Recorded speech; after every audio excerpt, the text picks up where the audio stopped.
नमस्कार दोस्तों, मैं मनीष स्वागत करता हूं आप लोगों का आपके अपने YouTube channel PCS LRP Y पे। तो कैसे हैं आप लोग? उम्मीद करता हूं काफ़ी अच्छे होंगे और आपकी पढ़ाई भी काफ़ी अच्छे तरीके से चल रही होगी।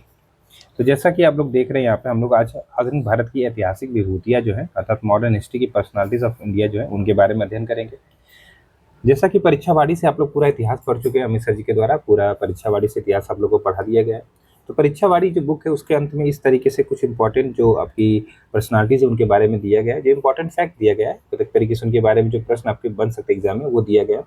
तो इसको मैं कई दिन से सोच रहा था कि चैनल पे करवा देता हूँ, क्योंकि एक ये लेक्चर पूरा बचा हुआ था और यहाँ से आपके प्रश्न जो है ना एग्जाम में देखने को मिल सकते हैं। तो इसलिए आज का लेक्चर बहुत इंपॉर्टेंट होने वाला है, बहुत ही इंपॉर्टेंट लेक्चर आज का होने वाला है। मैं पहले ही आप लोग को बता दे रहा हूँ वीडियो स्टार्ट करने से पहले ही। इसको आप लोग कम से कम एक बार जरूर देख लीजिएगा। इसके पीडीएफ में टेलीग्राम पे अपलोड कर दूंगा। अब नहीं, अगर वीडियो देखने का मन करे तो पीडीएफ पढ़ लीजिएगा, क्योंकि आपकी भलाई के लिए बता रहा हूँ। जरूरी नहीं है भैया, देखिए आपका आपकी इच्छा है, आप वीडियो देखना चाहे तो देख सकते हैं, नहीं तो मैं पीडीएफ तो अपलोड कर दूंगा। पीडीएफ से आप लोग लेकिन पढ़ लीजिएगा। अगर एक तरीके से चैनल से जुड़े तो मैं यही कहूँगा आप लोग से, पढ़ लीजिएगा एक बार, ठीक।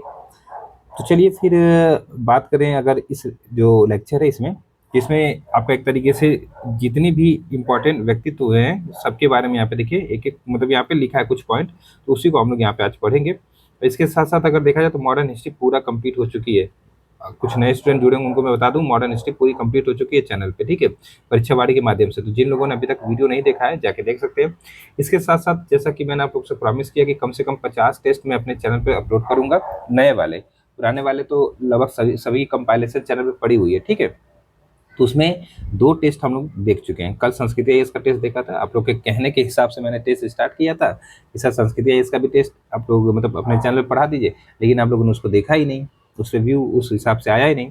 तो देखिए एक तरीके से मुझे लगता है कि संस्कृत आईएएस का टेस्ट आपको शायद ना पसंद करो, तो इसलिए हो सके तो आप दूसरा टेस्ट संस्कृत आईएएस का ना आए, पीसी समंदर और आईएएस के टेस्ट हम लोग सॉल्व करें। अगर मिलता है जीएस वर्ल्ड का तो उसको भी सॉल्व कर लेंगे। तो किसी ना किसी हाल में 50 टेस्ट सॉल्व कराने हैं, कोशिश रहेगी कि 50 टेस्ट आपको मिल जाए। चैनल पर अपलोड करूँगा 50 टेस्ट, तो कम से कम मैं पढ़ाऊँगा ही, इतना विश्वास रखिए। और अन्य जो इंपॉर्टेंट चीज़ें हैं वो चलती रहेंगी, जैसे कि एक श्रृंखला हम लोगों ने स्टार्ट की है, आपका हॉटस्पॉट जो आरओ और पीसीएस के लिए टॉपिक होती हैं, उसका 2 लेक्चर हो चुका है, ठीक है। 10-10, 15-15 मिनट का लेक्चर बनाएंगे, उसमें भी इंपॉर्टेंट टॉपिक जहाँ से प्रश्न रेगुलर आते हैं तो उनको भी हम लोग वहाँ पे कंप्लीट कर लेंगे। तो बहुत सारी चीज़ें हैं, इसके लिए सिंपल सा कुछ नहीं करना होगा, आपको चैनल से जुड़ना होगा। चैनल से जुड़िए और जो इंपॉर्टेंट चीज़ें इनको आप लोग यहाँ से पढ़ सकते हैं और इनकी पीडीएफ आप लोग टेलीग्राम पे प्राप्त कर सकते हैं, ठीक है। और एक चीज़ मैं और बता दूंगा कि अगर आप टेलीग्राम से जुड़ते हो तो आप मतलब मई से आपको लिस्टिंग भी मिलेगी। लिस्टिंग मतलब समझ रहे हैं, जैसे इंपॉर्टेंट चीज़ों की लिस्टिंग हम लोग अपने टेलीग्राम पे डालेंगे, जैसे कि डेट वगैरह हो गई, ये बहुत सारी चीज़ें इंपॉर्टेंट जो होती हैं उसकी लिस्टिंग डाल देंगे। 1-2 लिस्टिंग आपको डेली मिलेगी, उसको भी पढ़ते चलिएगा, ठीक। तो चलिए फिर आज का लेक्चर स्टार्ट करते हैं। लेक्चर स्टार्ट करने से पहले एक चीज़ मैं बता दूं कि अब एग्जाम में बहुत कम समय बचा है। 90 दिन जो है ये पढ़ाई का समय है। आप थोड़ा सा भी ढिलवाई मत करिए, 90 दिन पूरा प्रॉपर लग जाइए और कम से कम 8 से 10 घंटा लग जाइए, तभी आरओ में सिलेक्शन होगा। आरओ एआरओ में बहुत कंपटीशन है, क्योंकि इसमें बहुत से एक्सपीरियंस लोग बैठे हुए हैं। कहने का मतलब ऐसे ऐसे लोग बैठे जिनमें 60 में 60 हिंदी उनकी रखी हुई है। तो इसीलिए मैं कह रहा हूँ कि जो आपका वीक है उस पर काम करिए, 90 दिन बहुत होता है, उस पर काम करिए, उस पर स्ट्रांग करिए। बिना ऐसे मन एक तरीके से अगर आप लापरवाही करेंगे, कहने का मतलब कि सोचेंगे कि कल पढ़ लेंगे, इस तरीके से भी बहुत ज़्यादा समय है, तो इसमें आपका ही नुकसान होगा, प्री रुक जाएगा। आप 90 दिन भूल जाइए जो भी आपको कुछ करना है, 90 दिन एकदम कॉन्सेंट्रेट होके केवल पढ़ाई करिए 8 से 10 घंटा, क्योंकि 600 पद आरओ में जल्दी नहीं आएंगे, आपको पता ही है, ठीक है। 500-600 पद है और वो भी लगभग मैक्सिमम पद आपके आरओ के हैं। तो इसीलिए मैं कह रहा हूँ कि पूरा कॉन्सेंट्रेट हो जाइए और 90 दिन एकदम पूरा आप अपने एक तरीके से पढ़ाई के ऊपर केंद्रित हो जाइए। और साथ साथ में कहीं से भी आपको टेस्ट सीरीज मिले तो जब मान लीजिए 4-5 दिन आप लोगों ने पढ़ा तो टेस्ट सीरीज सॉल्व कर लीजिए कि आपके किस टाइप के प्रश्न, मतलब कौन से प्रश्न गलत हो रहे हैं और कौन सी टॉपिक आपके अभी भी वीक है, तो उन टॉपिक पे काम करिए, ठीक। तो चलिए फिर आज का लेक्चर हम लोग स्टार्ट करते हैं। लेक्चर स्टार्ट करने से पहले आप लोगों से वही छोटी सी रिक्वेस्ट है कि अगर आप चैनल पर नए हो, आपने अभी तक PCS LR PY channel subscribe नहीं किया है तो एक बार जरूर सब्सक्राइब करें, ठीक। चलिए अब यहाँ पे सबसे पहले सुधारवादी व्यक्तित्व के बारे में हम लोग पढ़ेंगे, जिनमें पहला नाम आप सबको पता है कि राजा राम मोहन रॉय है। तो सबसे पहले अगर राजा राम मोहन रॉय जी की बात करें तो इनका जन्म होता है 1772 में, ठीक है, और इनकी मृत्यु होती है 1833 में। इसमें एक चीज़ याद रखिएगा, इनको जो राजा की उपाधि है, यहाँ पे कुछ एक्स्ट्रा चीज़ें मैं बताते चलूँगा। जो राजा की उपाधि है इनको दिया था किसने, तो अकबर द्वितीय ने। अकबर सेकेंड ने इनको राजा की उपाधि दी थी। दरअसल अकबर सेकेंड की ही पेंशन के मुद्दे को लेकर ये गए थे कहाँ पे, जो पेंशन का मुद्दा लेके गए थे आपका कहाँ पे, तो इंग्लैंड में गए थे। ठीक, इंग्लैंड में गए थे और वहीं पे ब्रिस्टल एक जगह है, वहीं पे इनकी मृत्यु हो जाती है 1833 में। तो इस तरीके से इनके बारे में इतना याद रखिएगा, और कुछ जो इसमें लिखा उसके बारे में पढ़ लेते हैं हम लोग। तो दरअसल राजा राम मोहन राय जी को भारतीय पुनर्जागरण का अग्रदूत कहते हैं, इस तरीके से इंपॉर्टेंट फैक्ट याद रखिएगा। साथ साथ में इन्होंने जो अपनी फारसी ग्रंथ है जिसका नाम क्या है, तुफात उल मुआवदीन, ठीक है, इसके माध्यम से जो सती प्रथा थी एक तरीके से देखा जाए, और मूर्ति पूजा है, और एक तरीके से जो और अन्य जो कुरीतियां थी समाज में उसका विरोध किया। आपको पता है इन्हीं के प्रयास से सती प्रथा 1829 में विलियम बेंटिंग ने क्या कर दिया था, तो बैन कर दिया था। धारा आपका 17 में थी ना, ये भी याद रखिएगा। ठीक, इस तरीके से देखा जाए तो इन्होंने सबसे ज्यादा जो विरोध किया था एकेश्वरवाद, मतलब समर्थन किया था एकेश्वरवाद का। कहने का मतलब इनका ये था कि ईश्वर एक है। ठीक है, एकेश्वरवाद का इन्होंने एक तरीके से पूरा जोरदार समर्थन किया था। और साथ साथ में इन्होंने 1828 की बात है, 1828 में ही एक ब्रह्म समाज की स्थापना की थी। ब्रह्म, यहाँ पे देखा जाए तो ब्रह्म समाज की स्थापना की थी 1828 में। ये सारी चीजें याद रखिएगा। वैसे अगर अच्छे से डिटेल से पढ़ना चाहते हैं तो सारे लेक्चर यहाँ पे पड़े हुए हैं, चैनल पे आप लोग पढ़ सकते हैं, ठीक है, इसी बुक का। और एक भी इंपॉर्टेंट फैक्ट आपके नहीं छूटे हैं। मैं बार बार कह रहा हूँ यहाँ पे कि अगर आपको इतिहास में पूरा नंबर पाना तो परीक्षावाड़ी जरूर पढ़ लीजिएगा। अमित शाह जी के द्वारा पूरी आपको परीक्षावाड़ी पढ़ाई गई है लाइन टू लाइन, ठीक है। अब यहाँ पे अगर हम लोग देखें थोड़ा सा, ठीक, इसमें एक और पॉइंट यहाँ पे देखिए क्या कह रहा है कि जो ये पुस्तक थी, इस पुस्तक का जो ए गिफ्ट टू मोनोथिस्ट नाम से 1884 में मौलवी अहमदुल्ला अल अवधी ने अंग्रेजी भाषा में अनुवाद किया था। ठीक है, तो इस तरीके से याद रखिएगा। और ये देखिए RO 2021 में पूछा हुआ प्रश्न है। देखिए प्रश्न यहीं से आते हैं, मैं कहता हूँ ना, अगर ध्यान से पढ़ेंगे तो प्रश्न इसी के आसपास से आते हैं। तो इस तरीके से एक पुस्तक इनकी है, क्या नाम है इसका, यहाँ पे देखा जाए जो ये पुस्तक थी, इसका अंग्रेजी में गिफ्ट टू मोनोथिस्ट नाम से 1884 में मौलवी अब्दुल्ला ने क्या किया था, तो अनुवाद किया था अंग्रेजी में। ठीक है, अगर इसी में ध्यान दें तो राजनीतिक सुधारों को लेकर विरोध करने वाले ये पहले भारतीय थे, इस तरीके से इनके बारे में है। बाकी डिटेल से पढ़ना चाहिए, देखिए अध्याय 7 में आपका यहाँ पे लिखा दिया गया है, जो कि हम लोग पढ़ चुके हैं। अब यहाँ पे बात करते हैं राधाकांत देव जी की। तो दरअसल इनका जन्म होता है 1784 में, इनकी मृत्यु थी 1867 में। राधाकांत देव, इनके बारे में कुछ इंपॉर्टेंट फैक्ट देख लें तो राधाकांत देव गोपी मोहन देव के पुत्र थे। इन्होंने शिक्षा को प्रोत्साहित करने हेतु 1817 ईस्वी में कलकत्ता स्कूल बुक सोसाइटी की स्थापना की। देखिए प्रश्न बनता है, कलकत्ता स्कूल बुक सोसाइटी की स्थापना किसने की थी, तो राधाकांत देव ने कब की थी, 1817 में की थी। ठीक है, इसी के साथ साथ 1851 में स्थापित ब्रिटिश इंडिया एसोसिएशन, ये प्रश्न कई बार पूछा है, ब्रिटिश इंडिया एसोसिएशन कब बनता है, 1851 बनता है, 1851 बनता है। इसके संस्थापक अध्यक्ष ये थे कौन, तो राधाकांत देव। साथ साथ में राधाकांत देव ने हिंदू संस्कृति के संरक्षण के लिए 1830 में धर्म सभा नामक, एक तरीके से देखा जाए तो ये बंगाल में बनाया था, नामक संस्था की स्थापना की थी, जो कि सती प्रथा का समर्थन करता था। ये बहुत इंपॉर्टेंट फैक्ट, सती प्रथा का क्या करता था, तो समर्थन करता था। इन्होंने शब्द आपका कल्पद्रुम नामक संस्कृत के आधुनिक जो महाशब्दकोश होते हैं उसकी रचना की थी। इनके बारे में इतना आप लोग यहाँ पे इंपॉर्टेंट जो फैक्ट बनने जो एग्जाम में आपसे पूछे जा सकते हैं वो यहाँ पे लिख दिए गए, आप लोग यहाँ पे देख लीजिएगा। ठीक, चलिए अगले व्यक्ति यहाँ पे अगर देखा जाए तो देवेंद्र नाथ टैगोर, जो कि 1817 में इनका जन्म होता है, 1905 तक ये एक तरीके से जीवित रहते हैं। देखिए देवेंद्र नाथ टैगोर जी की अगर बात करो तो इनका जन्म होता है कलकत्ता में, द्वारिका नाथ टैगोर के पुत्र के रूप में हुआ था। ये ब्रह्मा समाज जो होता है, ब्रह्मा समाज के संस्थापक सदस्य थे। बाकी इनके बारे में अगर आप अच्छे से पढ़ना चाहें तो वहाँ पे दिया गया। ठीक है, सी दयाल खत्री की बात करें तो ये 1818 से 1878 तक रहते हैं। सी दयाल खत्री का जन्म आगरा में हुआ था। ठीक है, कई बार पूछा है ये प्रश्न। और ये आगरा से राधा स्वामी मत की शिक्षा प्रारंभ करने वाले पहले संत थे। स्वामी जी ने अपने दर्शन का नाम सतनाम अनामी रखा था, आगे चलकर राधा स्वामी कहलाया। मृत्यु के बाद इनकी जो समाधि है दयाल बाग आगरा में बनाई गई। ये सब प्रश्न बने हैं। ठीक, चलिए ईश्वर चंद्र विद्यासागर जी की बात करें तो 1820 से 1891, ठीक है, 1820 से 1891 इनके बारे में आइए पढ़ लेते हैं थोड़ा सा। देखिए राजा राम मोहन राय के उत्तराधिकारी बंगाल के प्रसिद्ध समाज सुधारक एवं शिक्षा शास्त्री ईश्वर चंद्र को विद्वता के कारण यहाँ पे देखा जाए तो विद्यासागर की उपाधि से यहाँ पे विभूषित किया गया था। कहने का मतलब इनका नाम था एक तरीके से यहाँ पे क्या, तो इनका नाम था ईश्वर चंद्र। इन्हें विद्वता के कारण, मतलब बहुत ज्यादा ज्ञानी थे, इनके कारण इनको विद्यासागर की उपाधि से एक तरह से सम्मानित किया गया था। इन्होंने सोम प्रकाश नामक पत्र, यहाँ पे जो सोम प्रकाश नामक पत्र इसका संपादन किया था किसने, तो ईश्वर चंद्र विद्यासागर जी ने। ठीक है, सता यहाँ पे आगे देखा जाए तथा बहु विवाह और बाल्य विवाह जो हेरोदोस है नामक पुस्तक की रचना भी इन्होंने की थी। इन्होंने जागरण के माध्यम से समाज में व्याप्त जो बुराइयां हैं जैसे कि बहु विवाह एवं बाल विवाह का विरोध किया था। अपने यहाँ पे देखा जाए आपने विधवा विवाह का समर्थन करते हुए अपने पुत्र का विवाह जो है विधवा महिला से करवाया था। तो इस तरीके से इंपॉर्टेंट पॉइंट याद रखिएगा।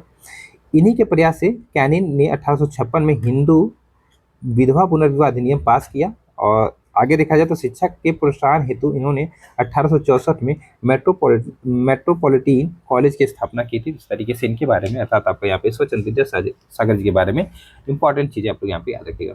चलिए अगला आपका यहाँ पे जो नाम है वो है गोपाल हरि देशमुख। गोपाल हरि देशमुख जो कि 1823 से 1892 तक रहते हैं। इनके बारे में अगर हम लोग इंपॉर्टेंट फैक्ट देखें यहाँ पे थोड़ा सा इनके बारे में, तो देखिए इनका जन्म होता है कहाँ पे, तो महाराष्ट्र के पुणे में। ठीक है, महाराष्ट्र में समाज सुधारक जो आंदोलन है उसके प्रेरिता गोपाल हरि देशमुख को लोकहितवादी के नाम से जाना जाता है। इनका उपनाम था। प्रश्न बनता है लोकहितवादी किसे कहा जाता है, तो गोपाल हरि देशमुख जी को। ठीक है, इन्होंने विधवा पुनर्विवाह के समर्थन हेतु अहमदाबाद में पुनर्विवाह मंडल नामक संस्था की स्थापना की थी, याद रखिएगा। तत्पश्चात इन्होंने जाति प्रथा के उन्मूलन हेतु जाति भेद नामक पुस्तक भी लिखी थी। ठीक, इसके साथ आगे देखा जाए तो देशमुख जी ने प्रभाकर नामक मराठी साप्ताहिक समाचार पत्र, ठीक है, साथ साथ गीता तत्व और सुभाषित जैसी पुस्तकों की रचना भी की है। आप एक ऐसे समाज सुधारक थे, मतलब यहाँ पे देखा जाए जो देशमुख जी हैं ऐसे समाज सुधारक थे जिन्हें 1880 में गवर्नर जनरल की कार्यकारिणी परिषद का सदस्य भी बनाया गया। ठीक, इस तरीके से इनके बारे में जो इंपॉर्टेंट फैक्ट एग्जाम में आ सकते हैं यहाँ पे आपको मिल गया। इसके बाद अगला यहाँ पे जो व्यक्तित्व है उनके बारे में पढ़ा जाए तो आत्मा रंग पांडुरंग। यहाँ पे आत्मा राम पांडुरंग, ठीक है, 1823 से 1898। देखिए अगर बात करें यहाँ पे तो आत्मारंग पांडुरंग बम्बई के एक चिकित्सक तथा समाज सुधारक थे। इन्होंने केशव चंद्र सेन की प्रेरणा से बम्बई में 1867 में प्रार्थना समाज की स्थापना की है। तो प्रार्थना जो हम लोग करते हैं प्रार्थना आत्मा से करते हैं ना, तो इस तरीके से आप लोग आत्मा राम पांडुरंग का नाम याद रखिएगा। किससे संबंधित है, तो प्रार्थना समाज के संस्थापक या फिर स्थापना करने से 1867 में इसकी स्थापना होती है। ये मुंबई प्राकृतिक इतिहास सोसाइटी, यहाँ पे याद रखिए मुंबई प्राकृतिक इतिहास सोसाइटी बॉम्बे नेचुरल हिस्ट्री के संस्थापकों में से एक थे, जो कि प्राकृतिक इतिहास विषय पर जानकारी का आदान प्रदान करता था। ठीक, इसके बाद अगला यहाँ पे जो व्यक्तित्व है इनके बारे में देखा जाए तो दीनबंधु मित्र 1829 से 1873। दीनबंधु मित्र का जन्म बंगाल के एक तरीके से देखा जाए तो कला चंद मित्र के पुत्र के रूप में हुआ था। इनका मूल नाम गंधर्व, ठीक है, नारायण था। इनके सामाजिक सेवा से प्रभावित होकर लोगों ने इन्हें दीनबंधु उपनाम दिया। इनका प्रथम नाटक बंगला भाषा में नील दर्पण जो कि 1860 में प्रकाशित हुआ, जिसमें दिगंबर विश्वास एवं विष्णु विश्वास एक तरीके से जो नील आंदोलन संबंधित है ना, ठीक, विश्वास के नेतृत्व में नील आंदोलन का वर्णन आपका यहाँ पे किया गया है। इसके बाद अगला यहाँ पे देखा जाए तो अगले व्यक्तित्व है यहाँ पे केशव चंद्र सेन जी 1838 से 1884 तक। आइए इनके बारे में पढ़ लेते हैं। केशव चंद्र सेन जी का जन्म कोलकाता में हुआ था। आपने यहाँ पे देखा जाए कुछ थोड़ा ऐसा लिख दिया है तो कोई बात नहीं। अपने ब्रह्म समाज संयोजक सामाजिक संस्था के मंच से एक विशाल आंदोलन का नेतृत्व किया। बाकी इनके बारे में उतना इंपॉर्टेंट यहाँ पे जो चीजें थी वो आप वहाँ पे पढ़ सकते हैं। ठीक, चलिए न्यायमूर्ति महादेव गोविंद रनाड़े, यहाँ पे न्यायमूर्ति अर्थात महादेव गोविंद रनाड़े जी की बात कर लेते हैं हम लोग यहाँ पे। तो ये 1842 से 1901 तक रहते हैं। इनका जन्म हुआ था महाराष्ट्र के पुणे में। इनके पिता का नाम यहाँ पे देखा जाए तो गोविंद अमृत रनाड़े था। रनाड़े महाराष्ट्र के एक प्रसिद्ध समाज सेवक एवं बम्बई हाई कोर्ट के न्यायाधीश थे। केशव चंद्र सेन की प्रेरणा से प्रार्थना समाज की सदस्यता इन्होंने ग्रहण की थी। ठीक, इस तरीके से याद रखिएगा। इसके बाद श्री नारायण गुरु 1856 से 1928। देखिए गुरु यहाँ पे बात करें, नारायण गुरु का जन्म केरल के एजवा परिवार में हुआ था। युवा होने पर उन्होंने कन्याकुमारी के मारुतवन नामक पहाड़ी गुफा में तपस्या करके ज्ञान प्राप्त किया। तत्पश्चात यहाँ पे देखा जाए अरु विपुरम आकर, ठीक है, एक मंदिर बनवाया जिसका द्वार सभी मनुष्य के लिए खोल दिया, चाहे वह किसी धर्म जाति का या फिर लिंग का हो। उनका कहना था कि मानो एक जाति एक धर्म और एक ईश्वर है। मानो एक मानव का एक जाति, एक धर्म और एक ईश्वर है। नारायण गुरु के कहने पर ही महात्मा गांधी जी ने अपने अखबार का नाम नवजीवन से बदलकर हरिजन कर दिया था। इन्होंने 1903 में श्री नारायण धर्म परिपालन जो योगम है उसकी स्थापना की थी।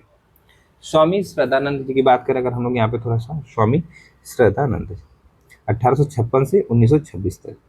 तो स्वामी श्रद्धानंद भारत के शिक्षाविद, स्वतंत्रता संग्राम सेनानी तथा आर्य जो समाजी सन्यासी थे, जो पंजाब के जालंधर में लाला नानक चंद के पुत्र के रूप में जन्म लिए थे। अंग्रेजी शिक्षा पद्धति के स्थान पर भारतीय शिक्षा पद्धति को प्रोत्साहन देने हेतु हरिद्वार में या फिर हरिद्वार के कांगड़ी गांव में 1902 में इन्होंने गुरुकुल विद्यालय की स्थापना की थी। तो याद रखिएगा, गुरुकुल विद्यालय की स्थापना 1902 में करते कौन? तो यहाँ पे आप लोग नाम याद रखिएगा, स्वामी श्रद्धानंद। ठीक है। इसके बाद अगर देखा जाए आगे चलकर गुरुकुलम कांगड़ी विश्वविद्यालय के नाम से ये प्रसिद्ध हुआ। श्रद्धानंद ने देवनागरी लिपि को बढ़ावा देने के लिए पत्र सधर्म, ठीक है, पहले उर्दू में प्रकाशित होता था, अब इसको हिंदी में प्रकाशित किया। ठीक है, इस तरीके से हिंदी में प्रकाशित करवाया। 23 दिसंबर 1926 को उन्होंने उनके निवास पर ही अब्दुल रशीद नामक एक व्यक्ति ने उनकी गोली मारकर हत्या कर दी। इस तरीके से आप लोग यहाँ पे याद रखिएगा। ठीक, चलिए अगला यहाँ पे देखा जाए थोड़ा सा, तो बेहराम जी मेरवा जी मालाबारी 1853 से 1912। तो अगर बात करें तो भारतीय समाज सुधारक, स्त्री मुक्ति के समर्थक एवं भारतीय कवि बेहराम जी मालाबारी का जन्म एक पारसी परिवार में हुआ था। इन्होंने दादा भाई नौरोजी की अनुपस्थिति में इंडियन यहाँ पे स्पेक्टेटर तथा वॉइस ऑफ इंडिया का संपादन जारी रखते हुए स्त्री जागरण का कार्य किया। इनके प्रयास से ही 1891 में संपत्ति आयु अधिनियम पारित हुआ, जिसमें लड़कियों के विवाह की न्यूनतम आयु 12 वर्ष कर दी गई। अगर ध्यान दें तो बाल गंगाधर तिलक ने इस अधिनियम का विरोध भी किया था, तो इस चीज को याद रखिएगा। इसके बाद अगले व्यक्ति हैं यहाँ पे महर्षि डॉक्टर धोडो केशव कर्वे। ठीक है, इनके बारे में हम लोग थोड़ा सा देखते हैं। 1858 से 1962। नहीं है, इतना दिन नहीं, 1962 नहीं होगा, ये गलत है। ठीक है, तो ये सही लिखा है 1858 से 1962 तक। डीके कर्वे इन्हीं को कहा जाता है। डीके कर्वे का जन्म महाराष्ट्र के आपका केशव पंत एवं लक्ष्मीबाई की संतान के रूप में हुआ था। अगर इनके बारे में कुछ और हम लोग यहाँ पे देखें थोड़ा सा इंपॉर्टेंट जो है, ये महाराष्ट्र के प्रसिद्ध समाज सुधारक होने के साथ साथ महिला शिक्षा और विधवा विवाह के प्रबल समर्थक थे। ठीक, इन्होंने 1893 में आपका गोरबाई नामक विधवा से विवाह कर लिया था। परिणामतः इन्हें समाज से बहिष्कृत कर दिया गया था। इन्होंने विधवा विवाह हेतु 1896 में पूना में विधवा विवाह संघ विडो होम की स्थापना भी की थी। विधवाओं एवं महिलाओं की शिक्षा एवं उन्हें आत्मनिर्भर बनाने के लिए 1916 में बम्बई में प्रथम महिला विश्वविद्यालय एक तरीके से देखा जाए यहाँ पे की स्थापना भी की थी, जिसके प्रधानाध्यापक जो थे स्वयं बने। 1958 ईस्वी में डीके कर्वे को उनके योगदान हेतु भारत रत्न से सम्मानित किया गया। यहाँ पे इंपॉर्टेंट ये है कि महिला विश्वविद्यालय जो बनाया था इन्होंने 1916 में, ये कई बार पूछ लेता है। ठीक है, इस तरीके से आप लोग यहाँ पे याद रखिएगा। ठीक, चलिए अगला प्रश्न यहाँ पे गुरु रविंद्रनाथ टैगोर जी की बात कर लेते हैं अगर आप लोग यहाँ पे, तो 1861 से 1941 तक। ठीक, चलिए आइए इनके बारे में थोड़ा सा जान लेते हैं। रविंद्रनाथ टैगोर का जन्म देवेंद्रनाथ टैगोर और शारदा देवी की संतान के रूप में कलकत्ता में हुआ था। वर्ष 1913 में उन्हें अपनी रचना गीतांजलि के लिए नोबेल पुरस्कार एक तरीके से यहाँ पे देखा जाए तो मिला था या सम्मानित किया गया था। ये सम्मान प्राप्त करने वाले भारत के ही नहीं बल्कि एशिया के प्रथम एक तरीके से कह सकते हैं यहाँ पे क्या थे तो व्यक्ति बने थे। रविंद्रनाथ टैगोर की 2 रचनाएं हैं, जन गण मन जो कि भारत का राष्ट्रगान बना, अमर सोनार बांग्ला बांग्लादेश का राष्ट्रगान बना। ठीक, पश्चिम बंगाल के वीरभूमि जिले में 1901 में रविंद्रनाथ टैगोर जी ने प्रयोगात्मक विद्यालय खोला था, जो कि आगे चलकर शांति निकेतन बना। याद रखिएगा, सब इंपॉर्टेंट डेट है। तत्पश्चात 1921 में विश्व भारती विश्वविद्यालय के नाम से प्रसिद्ध हुआ। गांधी जी को महात्मा की उपाधि टैगोर जी ने ही दी थी, आप सबको पता होगा, जबकि टैगोर को गुरुदेव की उपाधि महात्मा गांधी जी ने प्रदान की थी। गांधी जी ने इन्हें महान प्रहरी, मतलब यहाँ पे देखा जाए द ग्रेट सेंटिनल कहकर संबोधित किया था। टैगोर को अंग्रेजी सरकार द्वारा 1913 में सर की उपाधि से विभूषित किया गया था, जिन्हें इन्होंने 1919 के जो आपका एक तरीके से जलियांवाला बाग हत्याकांड होता है ना, जलियांवाला बाग कांड, उसके मतलब उसके एक तरीके से विरोध में दे दिया था, कुल मिला जुला के वापस कर दिया था। ठीक है, जब जलियांवाला बाग हत्याकांड हो जाता है। तो एक तरीके से आपको पता है कि अंग्रेजों की एक तरीके से सबसे निंदनीय घटना हुई है, एक तरीके से देखा जाए थोड़ा सा यहाँ पे। तो इसी घटना से आहत होकर एक तरीके से इन्होंने अपनी जो सर की उपाधि है ना वापस कर दी थी। चलिए, इसके बाद बात करें यहाँ पे हम लोग डॉक्टर हरविलास शारदा 1867 से 1955 तक। ठीक, इनके बारे में बात कर लेते हैं हम लोग यहाँ पे। देखिए, इनका जन्म जो है राजस्थान के अजमेर में हुआ था। ये एक शिक्षाविद, न्यायाधीश तथा आर्य समाज सुधारक थे। इन्होंने बाल विवाह को रोकने के लिए अथक प्रयास किया। परिणामस्वरूप 1929 में एक अधिनियम पारित किया जिसे शारदा अधिनियम कहा जाता है। कई बार ये पूछा, आपको पता होगा, जिसमें लड़की के विवाह की न्यूनतम आयु 14 वर्ष, ठीक है, और लड़के की 18 वर्ष निर्धारित की गई थी। अगर ध्यान दें तो हिंदू श्रेष्ठता, जो सुपियोरिटी होती है, इनके द्वारा लिखित एक आपकी क्या है तो प्रसिद्ध पुस्तक, ठीक है। इस तरीके से चीज़ों को थोड़ा सा आप लोग यहाँ पे याद रखिएगा। ठीक, अब यहाँ पे हम लोग बात करते हैं धार्मिक सुधारवादी व्यक्तित्व में कुछ और। ठीक, सबसे पहले यहाँ पे नाम आ रहा है आपका, देखा जाए, स्वामी दयानंद सरस्वती जी के 1824 से 1883 तक। देखिए, इनके बारे में बात करें तो स्वामी दयानंद जी का मूल नाम था यहाँ पे, मतलब जो मूल नाम है वो मूल शंकर है, ठीक है। गुजरात के राजकोट में इनका जन्म होता है। यह एक धार्मिक तथा सामाजिक सुधारक थे।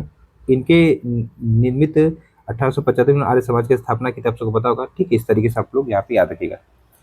आगे देखा जाए यहाँ पे बंकिम चंद्र चट्टोपाध्याय, बंकिम चंद्र चट्टोपाध्याय जी की बात करें 1838 से 1894 तक। देखिए देखा जाए यहाँ पे तो इनका जन्म जो है बंगाल के उत्तरी 24 परगना जिले में एक समृद्धशाली परिवार में हुआ था। ये कलकत्ता विश्वविद्यालय के कह सकते हैं पहले क्या बने थे तो स्नातक थे। जब कलकत्ता विश्वविद्यालय से पहले स्नातक थे कि आर ओ 2023 में पूछा है, यूपी ए आर ओ 2023 में पूछा है।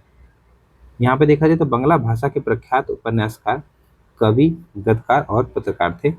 ठीक, इनकी प्रमुख कृतियां हैं आपका दुर्गेश नंदिनी, कपाल कुंडला, मृणालिनी, राधा रानी, इंदिरा, आनंद मठ। ठीक है, एक तरीके से देखा जाए बंगाली देशभक्ति की बाइबल कही जाती है किसको, आनंद मठ को।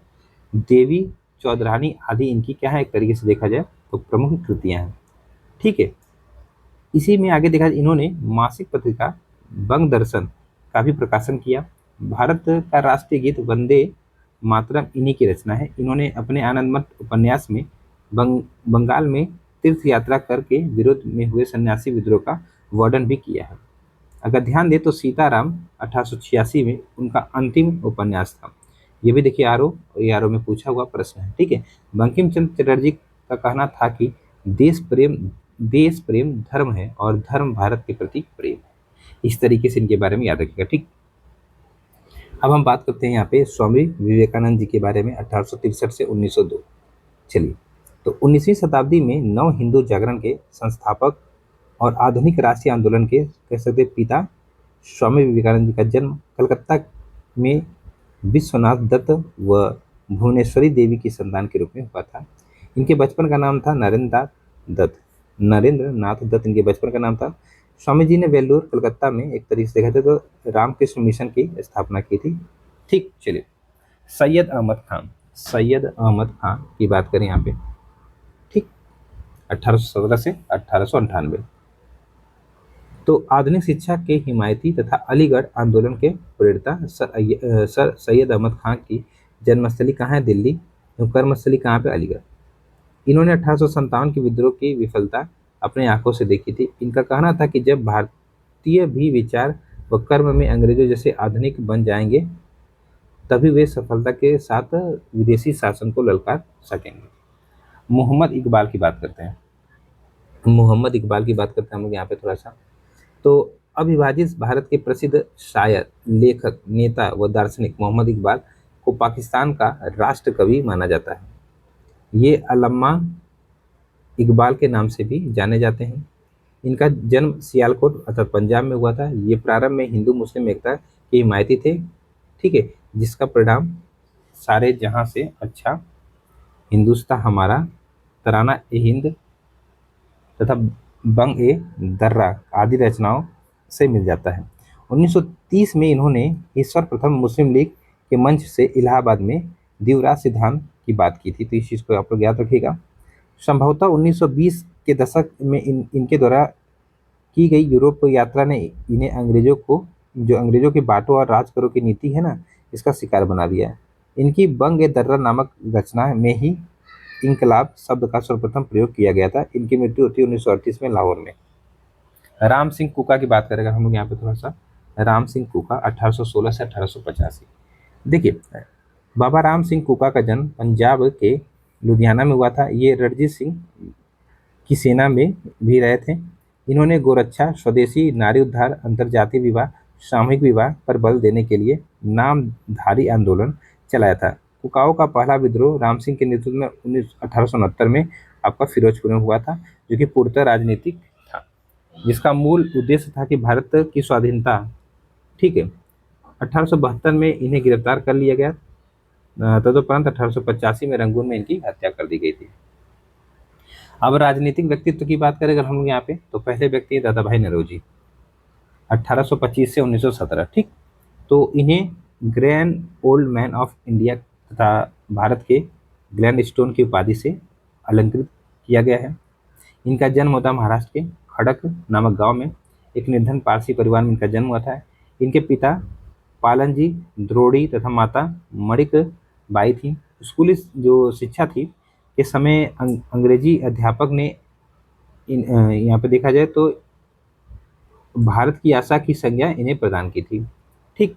अंग्रेजों को भारतीय समस्याओं से अवगत कराने के उद्देश्य से इन्होंने 1852 में बम्बई एसोसिएशन नामक बम्बई की पहली राजनीतिक जो संस्था है वो स्थापित की थी, तथा लंदन में प्रवास के दौरान लंदन इंडिया सोसाइटी और ईस्ट इंडिया एसोसिएशन जैसी संस्था इनकी स्थापना की थी। 1892 में ब्रिटेन के उदारवादी दल की ओर से, ठीक है, उदारवादी दल की ओर से मध्य फिन्सबरी क्षेत्र से हाउस ऑफ कॉमन्स के सदस्य के रूप में निर्वाचित होने वाली पहले, कह सकते हैं मतलब यहाँ पे होने वाले भारत के ही नहीं बल्कि एशिया के प्रथम व्यक्ति बने थे। ये इंपॉर्टेंट चीज याद रखिएगा।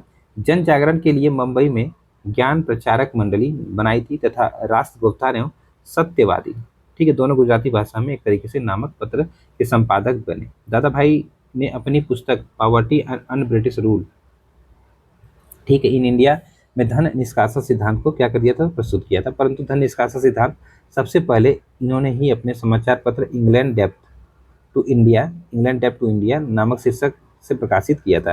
ये 3 बार 1886, 1893, 1906 में कांग्रेस के अध्यक्ष रहे तथा कांग्रेस के मंच से 1906 में इन्होंने मतलब कलकत्ता में इन्होंने सर्वप्रथम स्वराज की मांग की थी। ठीक, इंपॉर्टेंट चीजें याद रखिएगा। अब यहाँ पे अगला नाम है एलन ऑक्टेवियन ह्यूम, जिसको ए.ओ. ह्यूम कहते हैं, 1829 से 1912। चलिए, तो ए.ओ. ह्यूम की अगर मैं बात करूँ तो इंग्लैंड में जन्मे ए.ओ. ह्यूम, दरअसल इनका तो इंग्लैंड में जन्मे, ये रहते हैं स्कॉटलैंड के, नहीं रहने वाले। चलिए कोई बात नहीं, यहाँ पे लिखा है। तो 1856 में इनका जन्म होता है। यहाँ पे देखा जाए 1856 ईस्वी में इटावा उत्तर प्रदेश के कलेक्टर बने। इटावा के कलेक्टर बनते हैं 1856 में, माफ करिएगा। ठीक है, और इनका जन्म स्कॉटलैंड में से ही हुआ था। इन्होंने 1800, यहाँ पे इंग्लैंड लिखा है तो इंग्लैंड में इस समय इंग्लैंड ही रहा हुआ कुल मिला के। ठीक है, इन्होंने 1885 में भारतीय राष्ट्रीय कांग्रेस की स्थापना की। ठीक है, कहाँ पे, बम्बई में। इन्हें कांग्रेस का महामंत्री नियुक्त किया गया, जिस पद पर उन्होंने 1906 तक बने रहे। कहने के बाद 1885 से 1906 मतलब 21 साल हो गया क्या अपना, 21 साल तक ये सचिव रहे थे किसके, तो कांग्रेस के। ठीक है, 1859 में लोकमित्र नामक समाचार पत्र निकाला। इनके जीवनीकार विलियम वेडनबर्ग थे, ये भी याद रखिए, कई बार पूछा है। ह्यूम के बारे में लाला लाजपत राय ने लिखा था कि ह्यूम स्वतंत्रता के पुजारी थे और उनका हृदय भारत की निर्धनता तथा दुर्दशा पर रोता था। चलिए, अगला नाम यहाँ पे सत्येंद्र नाथ टैगोर 1842 से 1923। तो सत्येंद्र नाथ टैगोर का जन्म कलकत्ता में देवेंद्र नाथ टैगोर के पुत्र व रविंद्रनाथ टैगोर के बड़े भाई के रूप में हुआ था। ये 1863 में इंडियन सिविल सर्विसेज की परीक्षा उत्तीर्ण करने वाले पहले भारतीय थे। इनकी पहली नियुक्ति बम्बई प्रांत में हुई थी। अवकाश ग्रहण करने तक ये जिला एवं सेशन जज के पद तक ही पहुंच सके, क्योंकि सरकारी नौकरी में भारतीयों को ऊंचे पद पर नहीं पहुंचने दिया जाता था। ठीक। उमेश चंद्र बनर्जी की बात करें, जिसको हम लोग कहते हैं यहाँ पे WC बनर्जी ना, यहाँ पे उमेश नहीं, वेमेश चंद्र बनर्जी भी इनका नाम मिलता है इस तरीके से, तो आप देख सकते हैं वेमेश चंद्र बनर्जी 1844 से 1906। तो आपको पता है कलकत्ता हाई कोर्ट के प्रतिष्ठित वकील थे। वेमेश चंद्र जी का जो वेमेश चंद्र बनर्जी, इनका जन्म होता है कलकत्ता में। ठीक है, ये ब्राह्मण परिवार में इनका जन्म हुआ था। अगर देखा जाए तो कलकत्ता विश्वविद्यालय के छात्र एवं विधि संकाय के अध्यक्ष भी ये रहे थे। ये थोड़ा सा आप लोग यहाँ पे याद रखिएगा। अपनी लंदन में शिक्षा ग्रहण के दौरान लंदन भारतीय समाज की स्थापना में दादा भाई नौरोजी की सहायता की, जिसे बाद में ईस्ट इंडिया एसोसिएशन में विलय कर दिया गया। 1885 में ये भारतीय राष्ट्रीय कांग्रेस के संस्थापक अध्यक्ष है, अर्थात ये पहले अध्यक्ष, मतलब जो कांग्रेस उसके पहले अध्यक्ष ये है ना, डब्ल्यू सी बनर्जी। ठीक है, इस तरीके से देखिए ब्रिटेन में के हाउस ऑफ कॉमन्स के लिए चुनाव लड़ने वाले प्रथम भारतीय थे, परंतु जीत नहीं सके थे। ठीक है, डब्ल्यू सी बनर्जी। फिरोज शाह मेहता जी की बात करें, फिरोज शाह मेहता 1845 से 1915। देखिए फिरोज शाह मेहता जी की बात करें तो इनका जन्म होता है मुंबई में एक धनी परिवार, मतलब धनी पारसी परिवार में। जब इनको बैरिस्ट्री की पढ़ाई के लिए लंदन भेजा गया तो वहाँ लंदन भारतीय भाषा एवं ईस्ट इंडिया एसोसिएशन के संपर्क में आकर राजनीतिक ये हो गए। इन्होंने अपने स्वतंत्र विचारों को प्रकट करने के लिए बॉम्बे कॉनिकल, ठीक है, नामक समाचार पत्र निकाला। बाद में मेहता जी बम्बई प्रांतीय सभा के सदस्य एवं बम्बई प्रेसिडेंसी एसोसिएशन के सभापति बने। 1887 में बम्बई लेजिस्लेटिव के सदस्य नियुक्त हुए थे ये। ठीक, सुरेंद्र नाथ बनर्जी की बात करें यहाँ पे, सुरेंद्र नाथ बनर्जी 1848 से 1925। स्वतंत्रता विचारों के कारण सिविल सर्विसेज से बर्खास्त किए जाने वाले उदारवादी नेता थे ये, याद रखिएगा। सुरेंद्र नाथ बनर्जी का जन्म कलकत्ता में एक ब्राह्मण परिवार में हुआ था। तत्कालीन भारतीय समाज को अपनी समस्या निवारण हेतु एक ऐसी संस्था की आवश्यकता थी जो आम जन की सहायता बन सके। इसके लिए 1876 में इन्होंने कलकत्ता में अल्बर्ट हॉल में इंडियन एसोसिएशन की स्थापना की, जो कि भारतीय जनपद सेवा आंदोलन के अतिरिक्त जो वन प्रेस एक्ट है तथा आर्म्स एक्ट के विरोध का नेतृत्व किया। अगर देखा जाए कतिपय इतिहासकार इन्हें राजनीतिक सुधारों के लिए आंदोलन करने वाले प्रथम भारतीय मानते हैं। इन्होंने 1879 में बंगाली नामक समाचार पत्र निकाला, जिसके लिए इन्हें 2 माह की सजा भी हुई थी। अ नेशन इन मेकिंग, ठीक है, इनकी एक प्रसिद्ध रचना है। 1921 में बंगाल के स्वास्थ्य मंत्री बनने वाले प्रथम भारतीय भी ये बने थे। अब बात करते हैं गोपाल कृष्ण गोखले जी की। गोपाल कृष्ण गोखले जी की बात कर लेते हैं 1866 से 1915। देखिए, तो महात्मा गांधी जी के राजनीतिक गुरु थे तथा महादेव गोविंद रानडे के शिष्य थे। गोपाल कृष्ण गोखले का जन्म महाराष्ट्र के रत्नागिरी जिले में हुआ था। इन्होंने नौजवानों को सार्वजनिक जीवन के लिए प्रशिक्षित करने हेतु 1905 में सर्वेंट ऑफ इंडिया सोसाइटी की स्थापना भी की थी। गोखले ने royal commission on the administration and आपका एक्सपेंडिचर ऑफ इंडिया वेलबी आयोग के समक्ष साक्ष्य प्रस्तुत करने हेतु 1897 ईस्वी में इंग्लैंड की यात्रा की थी। 1899 से 1902 तक बम्बई विधानसभा है और बाद में 1902 से 1915 तक इंपीरियल विधान परिषद का सदस्य इन्हें चुना गया था। इन्होंने पूना सार्वजनिक सभा की जो त्रैमासिक पत्रिका है, एक तरीके से देखा जाए उसका संपादन किया था। इसके अतिरिक्त सुधारक इनकी महत्वपूर्ण पत्रिका है। अपने भारतीय लोक सेवा आयोग, ठीक है, के सदस्य के रूप में इन्होंने कार्य किया था। 1908 में गोखले ने रनाडे इंस्टीट्यूट ऑफ इकोनॉमिक्स की स्थापना की, याद रखिए बहुत इंपॉर्टेंट डेट है। उल्लेखनीय है कि गांधी जी ने गुजराती भाषा में गोखले को समर्पित एक पुस्तक धर्मात्मा गोखले की रचना की थी। भारत सचिव माले ने इन्हें एक ताल ठोकने वाला चिमटा कहा था, तो ये याद रखिएगा। इसके बाद अगला नाम यहाँ पे देख लेते हैं हम लोग, अगला नाम देख लेते हैं हम लोग यहाँ पे, तो मोहम्मद अली जिन्ना 1876 से 1948।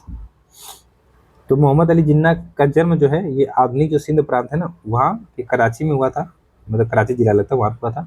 इनके माता पिता क्रमशः मीठी बाई और जिन्ना भाई पूजा थे। ठीक, इनके पूर्वज गुजरात के राजपूत थे।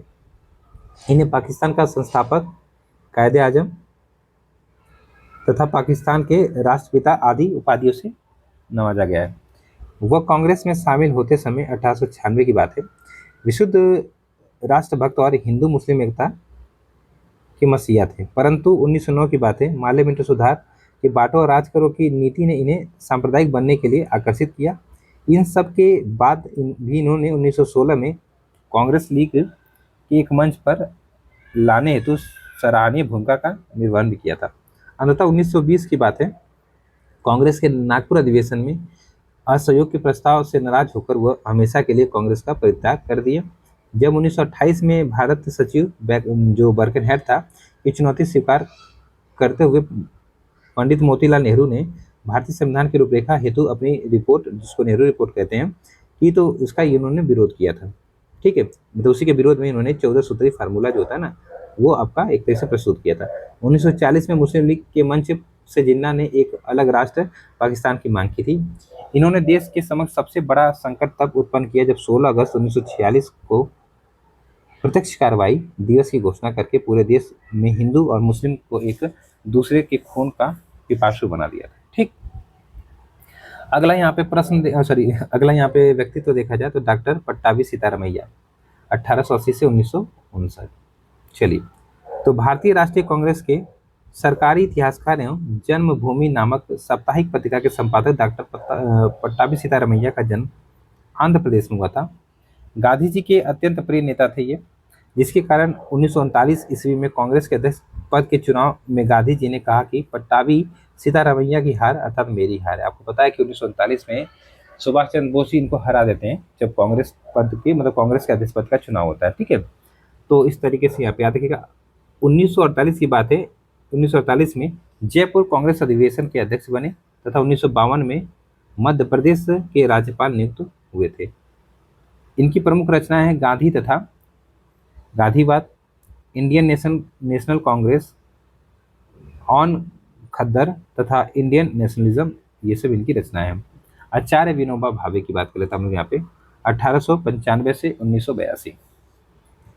चलिए, तो इनका जन्म महाराष्ट्र के कोंकण क्षेत्र में नरहरि भावे व रुक्मणी बाई के संतान के रूप में हुआ था। इनका मूल नाम था विनायक नरहरि भावे, जिसे महात्मा गांधी ने बदलकर विनोबा रख दिया था। आचार्य जी नागपुर झंडा सत्याग्रह के आचार्य जी जो है ये नागपुर झंडा सत्याग्रह में बंदी बनाए गए थे। तत्पश्चात 1937 ईस्वी में जीवन प्रयत्न पवनार आश्रम में रहे। इन्होंने सर्वोदय आंदोलन का नेतृत्व किया। देश की स्वतंत्रता तथा समाज में समता स्थापित करने में अमिट योगदान के कारण भावे जी को भारत के राष्ट्रीय अध्यापक, महात्मा गांधी के आध्यात्मिक उत्तराधिकारी तथा भारत रत्न आदि उपाधियों से यहाँ पे विभूषित किया गया है। उन्हें भूदान आंदोलन के जनक तथा प्रथम व्यक्तिगत सत्याग्रही के रूप में भी आपको यहाँ पे देखा जाए तो जाना जाता है। इनकी प्रमुख रचनाएं भूदान यज्ञ, गीताई तथा गीता प्रवचन। अगर ध्यान दें तो आचार्य विनोबा भावे ऐसे पहले भारतीय थे जिन्हें प्रतिष्ठित रेमन मैग्से पुरस्कार प्रदान किया गया था। एशिया के नोबेल पुरस्कार के नाम से प्रसिद्ध ये पुरस्कार इन्हें 1958 में सामुदायिक नेतृत्व के क्षेत्र में प्रदान किया गया था। इसके बाद अगले व्यक्ति यहाँ पे हैं आपके देखा जाए तो चौधरी रहमत अली, 1897 से 1951। तो पाकिस्तान शब्द के निर्माता चौधरी रहमत अली का जन्म पाकिस्तान के बलाचौर नामक स्थान पर हुआ था। ये कैम्ब्रिज विश्वविद्यालय जो उसके छात्र थे। इस तरह बस याद रखिएगा। उग्र राष्ट्रवादी जो आपके व्यक्ति थे उनके बारे में पढ़ लेते थोड़ा सा। लोकमान्य यहाँ पे देखा जाए तो बाल गंगाधर तिलक। ठीक है, इनका जन्म होता है आपका यहाँ पे 1856 और मृत्यु होती है 1920 में। भारत के बेताज बादशाह तथा हिंदू राष्ट्रवाद के पिता जैसे उपाधियों से विभूषित बाल गंगाधर तिलक जी का जन्म महाराष्ट्र के रत्नागिरी जिले के आपका चिल्खी नामक गांव में एक मराठा ब्राह्मण परिवार में हुआ था। लोगों को सस्ती शिक्षा उपलब्ध कराने के उद्देश्य से इन्होंने पूना नवीन इंग्लिश जो विद्यालय की स्थापना की थी। राष्ट्रवाद की चेतना जागृत करने हेतु अखाड़े, लाठी क्लब, गोहत्या विरोधी सभाएं, गणपति उत्सव 1893 में, शिवाजी महोत्सव 1895 जैसे कार्यक्रम एवं संस्थाओं की स्थापना की थी। इसके अतिरिक्त मराठा तथा केसरी जैसे समाचार पत्र के संपादक के साथ साथ Gita Rahasya, Arctic, home of the Aryan नामक ग्रंथों की भी रचना की थी। इन्होंने ही सबसे पहले स्वराज की स्पष्ट मांग की और कहा कि स्वराज मेरा जन्मसिद्ध अधिकार और मैं इसे लेकर रहूंगा। याद रखिएगा। अप्रैल 1916 में पूना में होम रूल लीग की स्थापना इन्होंने की थी। तो ये इंपॉर्टेंट पॉइंट याद रखिएगा। लंदन टाइम्स के संवाददाता व इंडियन अनरेस्ट के लेखक वैलेंटाइन्स जो सिरोल है, इन्हें भारतीय शांति का जन्मदाता कहा था। माँ भारती के महान सपूत लोकमान्य तिलक जी का जो तिलक 1 अगस्त 1920 को एक स्वर्गवास हो गया। मरणोपरांत श्रद्धांजलि देते हुए महात्मा गांधी ने इन्हें आधुनिक भारत का निर्माता, ठीक है, तथा पंडित नेहरू ने भारतीय क्रांति का जनक कहा था।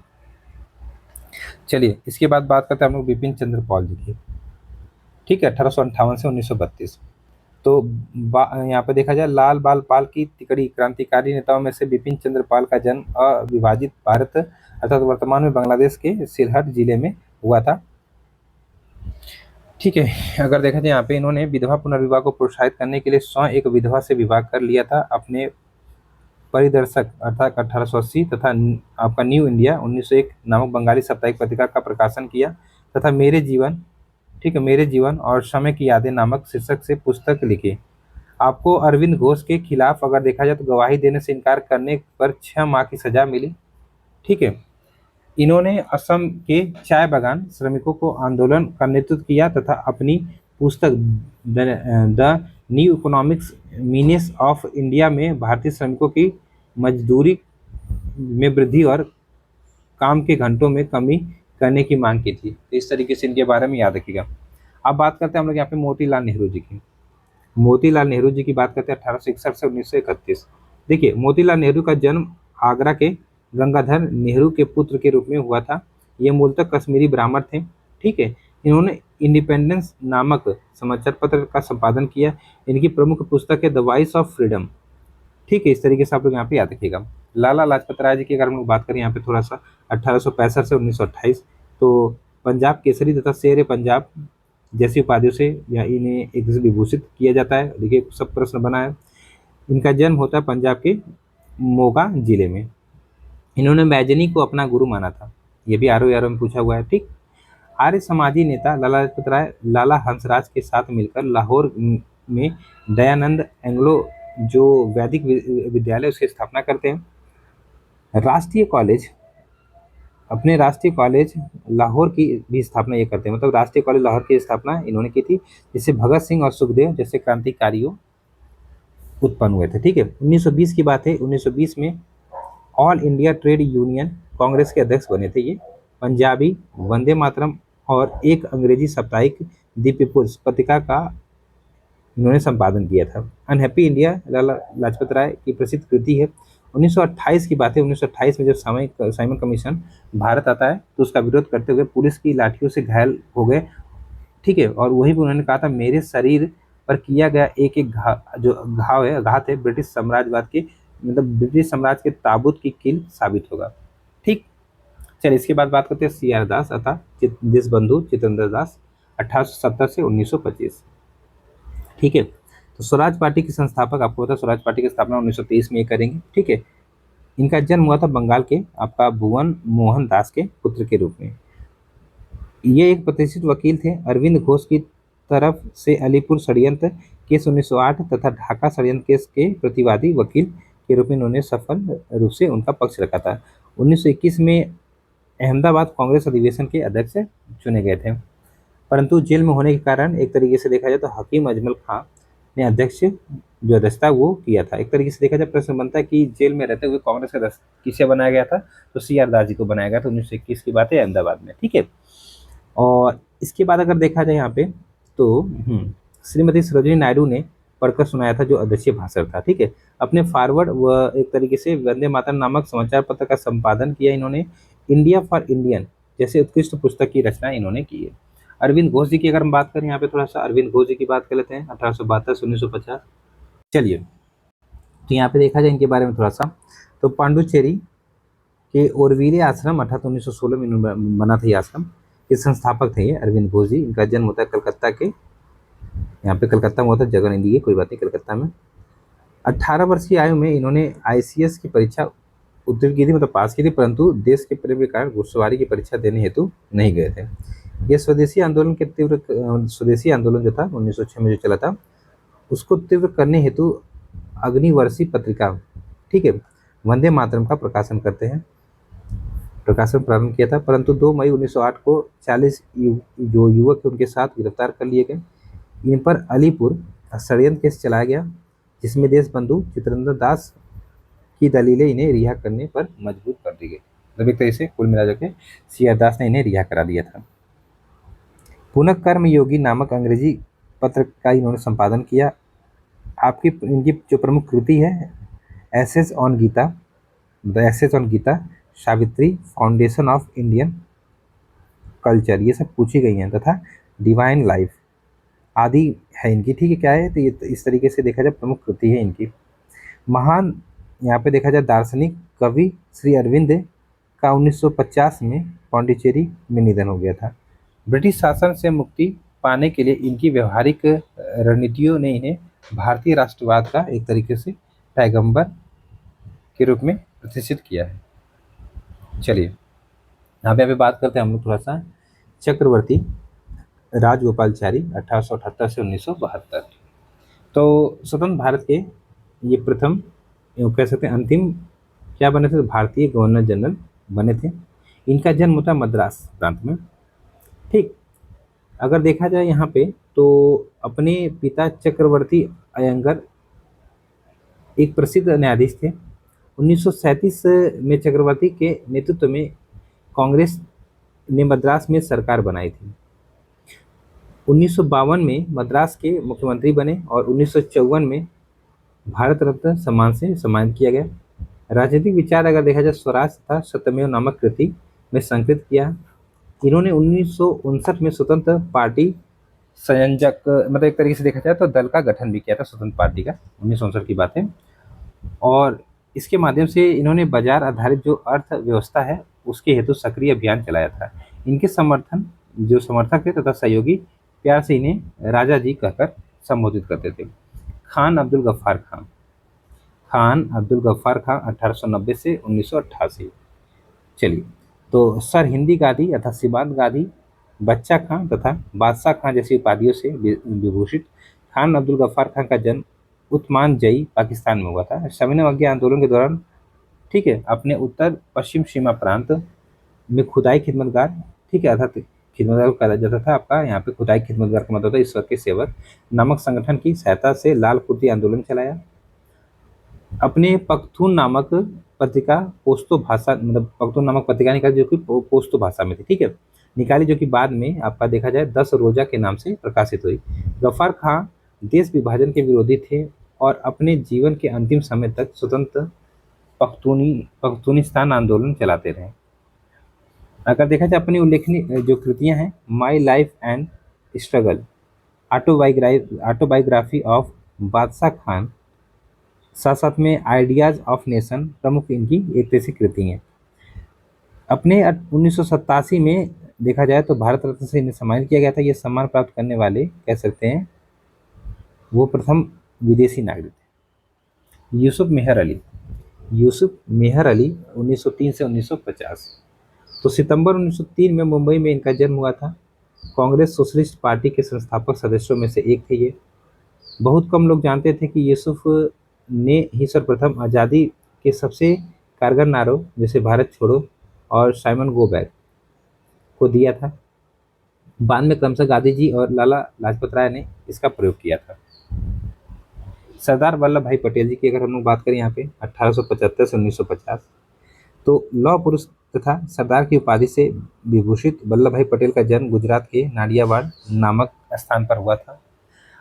आपने खेड़ा सत्याग्रह से राजनीतिक जीवन आरंभ करते हुए अनेक आंदोलनों जैसे कि बारदोली किसान आंदोलन जो कि 1928 में होता है, सविनय अवज्ञा आंदोलन 1930 में, भारत छोड़ो आंदोलन 1942 आदि में हिस्सा लिया था। 1931 में कांग्रेस के कराची अधिवेशन में अध्यक्षता करते हैं तथा अपनी अध्यक्षता में कांग्रेस के मंच से मौलिक अधिकार तथा आर्थिक नीति जैसे महत्वपूर्ण प्रस्ताव पारित करते हैं।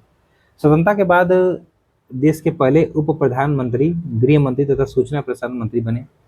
अपने भारत की एकता और अखंडता सुनिश्चित करने के लिए 365 दिनों में 562 राज्यों और रियासतों को भारतीय संघ में सम्मिलित करने जैसे महान कार्य किया। मरणोपरांत 1991 में भारत रत्न से इन्हें सम्मानित किया गया। सम्मान में गुजरात के नर्मदा जिले में दुनिया की सबसे ऊंची मूर्ति स्टैच्यू ऑफ एक तरीके से देखा जाए यूनिटी, एकता की मूर्ति का निर्माण किया गया। कृतज्ञ राष्ट्र सरदार पटेल की जन्म जयंती 31 अक्टूबर को राष्ट्रीय एकता दिवस के रूप में मनाया जाता है। मौलाना अबुल कलाम आज़ाद 1888 से 1958। तो स्वतंत्र भारत के प्रथम शिक्षा मंत्री मौलाना अबुल कलाम आज़ाद, अगर देखा जाए तो इनका जन्म होता है मक्का में। कहाँ पे इनका जन्म? मक्का में। अगर देखा जाए तो भाषाविद, शिक्षाविद तथा क्रांतिकारी पत्रकार थे ये। हिंदू मुस्लिम एकता के मसीहा अबुल कलाम आज़ाद की प्रमुख पत्रिका अल हिलाल। सब प्रमुख रचनाएं इंडिया विंग्स फ्रीडम, आत्मकथा है, बहुत बार पूछा गया है। यहाँ पे गुबारे खातिर व दस्ताने करबला आदि है। वर्ष 1923 ईस्वी में दिल्ली के कांग्रेस में विशेष अधिवेशन की अध्यक्षता करने वाले सबसे कम उम्र के कह सकते ये व्यक्ति बने थे और 1940 से 46 तक कांग्रेस के अध्यक्ष रहे। स्वतंत्रता के पश्चात मौलाना अबुल कलाम आज़ाद ने देश के शिक्षा मंत्री के रूप में अमिट छाप छोड़ी। इन्होंने विश्वविद्यालय जो अनुदान आयोग है, ठीक है, अनुदान आयोग, अन्य देशों में भारतीय संस्कृति के विचार परिचय हेतु भारतीय सांस्कृतिक संबंध परिषद, साहित्य के विकास हेतु साहित्य अकादमी, संगीत नाटक अकादमी तथा ललित कला अकादमी के गठन में अग्रणी भूमिका निर्वहन की। मरणोपरांत 1992 में आजाद को भारत रत्न से सम्मानित किया गया। अब यहाँ पे बात करते हैं जमुना लाल बजाज जी की। जमुना लाल बजाज अर्थात 1889 से 1942। तो जमुना लाल बजाज का जन्म सीकर राजस्थान में एक गरीब मरवाड़ी परिवार में हुआ था। तत्पश्चात वर्धा में एक धनिक व्यापारी सेठ बच्छराज दंपति ने बजाज जी को गोद ले लिया था। शिक्षा दीक्षा ग्रहण करने के पश्चात 1910 में कांग्रेस की सदस्यता ग्रहण तथा भारतीय स्वतंत्रता संग्राम में जो स्वतंत्रता संघर्ष है उसमें सक्रिय भूमिका का इन्होंने निर्वहन किया था। ठीक है, इसके बाद आगे देखा जाए इसमें क्या लिखा है। होम रूल लीग आंदोलन, असहयोग आंदोलन तथा सविनय अवज्ञा आंदोलन में इन्होंने बढ़ चढ़कर हिस्सा लिया था। असहयोग आंदोलन के दौरान अपने ब्रिटिश सरकार द्वारा प्रदत्त जो उपाधि थी राय बहादुर का इन्होंने परित्याग कर दिया था तथा आंदोलन में सम्मिलित होकर नागपुर कांग्रेस अधिवेशन की स्वागत समिति के अध्यक्ष बने। यहाँ पे देखा जाए जयपुर राज्य प्रजामंडल का पुनर्गठन इन्होंने किया था। सामाजिक क्षेत्र में गौ सेवा संघ तथा गादी संघ जैसे प्रतिष्ठानों जैसे से जुड़े रहे। सेवा ग्राम स्थापित करके गांधी जी को उपहार प्रदान किया। भारतीय इतिहास में गांधीवादी विचारधारा अंगीकार करने के कारण बजाज जी को गांधी जी के 5वें पुत्र के रूप में प्रतिष्ठापित किया गया है। सुभाष चंद्र बोस जी की बात कर लेता हूँ यहाँ पे। सुभाष चंद्र बोस जी की बात करें, इनका जन्म 23 जनवरी 1897 को और मृत्यु 18 अगस्त 1945 को। ठीक है, आइए थोड़ा सा देख लेते हैं यहाँ पे। नेताजी का जन्म, नेताजी के नाम से प्रसिद्ध सुभाष चंद्र बोस जी का जन्म उड़ीसा के कटक शहर में हुआ था। अगर देखा जाए तो जानकी नाथ बोस एवं प्रभावती देवी की ये 14वीं संतानों में से 9वीं संतान थी। यहाँ पे अपने 1934 में एमिली सेंकल नामक ऑस्ट्रियन महिला से प्रेम विवाह किया, जिससे एक पुत्री उत्पन्न हुई जिसका नाम था अनीता बोस, आपका यहाँ पे फाफ। 1920 ईस्वी में आईसीएस परीक्षा में चौथी रैंक प्रदान की, परंतु देशभक्ति के कारण अप्रैल 1921 में त्यागपत्र दे दिया। राजनीतिक गुरु इनके थे देशबंधु चित्तरंजन दास। अगर देखा जाए तो नेताजी ने द इंडियन स्ट्रगल प्रसिद्ध पुस्तक की रचनाएं की थी। अगर इसी में देखा जाए द स्प्रिंग टाइगर जो कि सुभाष चंद्र बोस की जीवनी है के लेखक ह्यूगो टोए हैं। ठीक, इस तरीके से आप लोग यहाँ पे याद रखिएगा। अब बात करते हैं यहाँ पे हम लोग क्रांतिकारी व्यक्तित्व के बारे में। क्रांतिकारी व्यक्तित्व के यहाँ पे अगर देखा जाए सबसे पहले स्वदेशी क्रांतिकारी जैसे वासुदेव बलवंत फड़के 1845 से 1883, देश के प्रथम क्रांतिकारी की उपाधि से इन्हें विभूषित किया गया। ठीक है, इनका जन्म होता है महाराष्ट्र में। अपने यहाँ पे देखा जाए तो कोल, भील तथा धांगड़ जातियों को एकत्र करके जो रामोसी नामक क्रांतिकारी संगठन है इसको इन्होंने खड़ा किया था, जो कि अंग्रेजों एवं धनी साहूकारों को लूटकर गरीबों की मदद करते थे। अंततः अगर देखा जाए तो 1877 में इन्हें गिरफ्तार करके अंडमान निकोबार में काले पानी की सजा दे दी गई थी। अदालत में फड़के जी ने कहा, मैं भारत में प्रजातंत्र की स्थापना करना चाहता था, यद्यपि मैंने बहुत से डाके डलवाए परंतु कभी भी किसी का धन हाथ से नहीं छुआ। मैं दतीची बनना चाहता हूँ ताकि मेरी हड्डी से भारत माता की गुलामी की बेड़ियां कट सके। 1883 में आमरण अनशन कर देश के लिए शहीद हो गए। अंग्रेजों के विरुद्ध भारतीय सशस्त्र विद्रोह के जनक के रूप में इन्हें याद किया जाता है। चापेकर बंधु की बात करें अगर हम लोग यहाँ पे थोड़ा सा, तो चापेकर बंधु जी की बात करें हम लोग यहाँ पे, तो हिंदू धर्म संघ के सदस्य एवं व्यायाम जो आपका व्यायाम मंडल था ना 1897 में, कि संस्थापक चापेकर बंधु दामोदर बालकृष्ण व वासुदेव हरि चापेकर जिनका जन्म महाराष्ट्र के पुणे में हुआ था, याद रखिएगा। दामोदर हरि चापेकर ने 22 जून 1897 को Pune plague commissioner mister Rand और सहायक लेफ्टिनेंट एरस्ट की हत्या कर दी थी। बस इतना से इनके बारे में याद रखिएगा। और ये भारत में यूरोपीय की पहली राजनीतिक हत्या कही जाती है। जतिन जतीन्द्र नाथ मुखर्जी या फिर बाघा जतीन के नाम से इन्हें जाना जाता है। इनके बारे में थोड़ा सा पढ़ लेते हैं 1879 से 1915। देखिए, जतीन नाथ मुखर्जी का जन्म बंगाल के जैसोर जिले में हुआ। इन्हें बाघ मारने के कारण बाघा जतीन की उपाधि से सम्मानित किया गया था या विभूषित किया गया था। मुखर्जी ने क्रांतिकारी गतिविधियों के तहत पुलिस अधिकारी शमसुल आलम की हत्या कर दी थी। परिणामतः 1910 में हावड़ा षड्यंत्र केस चलाया गया। युगांतर पार्टी, अनुशीलन समिति एवं गदर पार्टी के समय समय पर यह सक्रिय सदस्य भी रहे थे। एक क्रांतिकारी घटना के तहत जिला मजिस्ट्रेट किलवी ने गोली मारकर गिरफ्तार कर लिया, जिसे अगले दिन अस्पताल में इनकी मृत्यु हो गई थी। ठीक, चलिए यहाँ पे बरिंद्र घोष जी की बात करें तो हम लोग यहाँ पे बरिंद्र घोष 1880 से 1959। ठीक, देखिए अगर बात करें अरविंद घोष के, ये भाई थे। बरिंद्र घोष का जन्म लंदन के पास जो क्रोयदन नामक कस्बे में हुआ था। अपने यहाँ पे देखा जाए तो भूपेंद्र नाथ दत्त अर्थात तो देखा जाए तो यहाँ पे के साथ मिलकर कलकत्ता में अनुशीलन समिति का पुनर्गठन किया था इन्होंने। इसका मूल उद्देश्य था खून के बदले खून। 1905 ईस्वी में भवानी मंदिर नामक पहली पुस्तक इन्होंने लिखी थी। ये याद रखिए, कई बार पूछा। 1905 में भवानी मंदिर नामक पुस्तक इन्होंने लिखी थी बरिंद्र घोष जी ने। ठीक है, तत्पश्चात 1906 में युगांतर नामक, एक तरीके से देखा जाए, पत्र भूपेंद्र नाथ दत्त के साथ मिलकर संपादित किया। दूसरी पुस्तक वर्तमान रणनीति थी। अगर देखा जाए तो अलीपुर षड्यंत्र केस में पकड़े गए तथा आजीवन कारावास की सजा इन्हें हुई। तत्पश्चात 1920 में रिहा होने पर द डॉन ऑफ इंडिया नामक साप्ताहिक पत्र का संपादन किया और अंततः अपने भाई के पास पौंडीचेरी चले गए। विनायक दामोदर सावरकर 1883 से 1966। इनका जन्म महाराष्ट्र के नासिक जिले में हुआ था। इन्हें प्रायः स्वतंत्रता वीर या फिर वीर सावरकर के नाम से संबोधित किया जाता था। वह स्वाधीनता संग्राम के एक सेनानी के साथ साथ महान क्रांतिकारी, चिंतक, लेखक, कवि, ओजस्वी वक्ता, दूरदर्शी राजनेता और इतिहासकार थे। अपने भाई गणेश सावरकर के साथ मिलकर अपने विद्यार्थी जीवन के दौरान 1904 में इन्होंने अभिनव भारत नामक क्रांतिकारी संगठन की स्थापना की। 1905 में स्वदेशी आंदोलन में अग्रणी भूमिका निभाई। वह रूसी क्रांतिकारियों से अत्यधिक प्रभावित थे। इनके लेख थे इंडियन सोशियोलॉजिस्ट और तलवार नामक पत्रिकाओं में प्रकाशित होते थे, जो बाद में कलकत्ता के युगांतर पत्र में भी छपे। 1907 में इन्हें इंडिया हाउस अर्थात लंदन में प्रथम भारतीय स्वतंत्रता संग्राम की स्वर्ण जयंती मनाई। 1857 के संग्राम को भारत का प्रथम स्वतंत्रता संग्राम इन्होंने बताया है। 1908 में मराठी में एक पुस्तक की रचना की, जिसका बाद में अंग्रेजी भाषा में अनुवाद इंडियन वार ऑफ इंडिपेंडेंस 1857 में हुआ। इन्हें अपने जीवन में 24 दिसंबर 1910 तथा 31 जनवरी 1911 को अर्थात 2 बार आजीवन कारावास की सजा दी गई, जो कि विश्व इतिहास में अनोखी सजा है।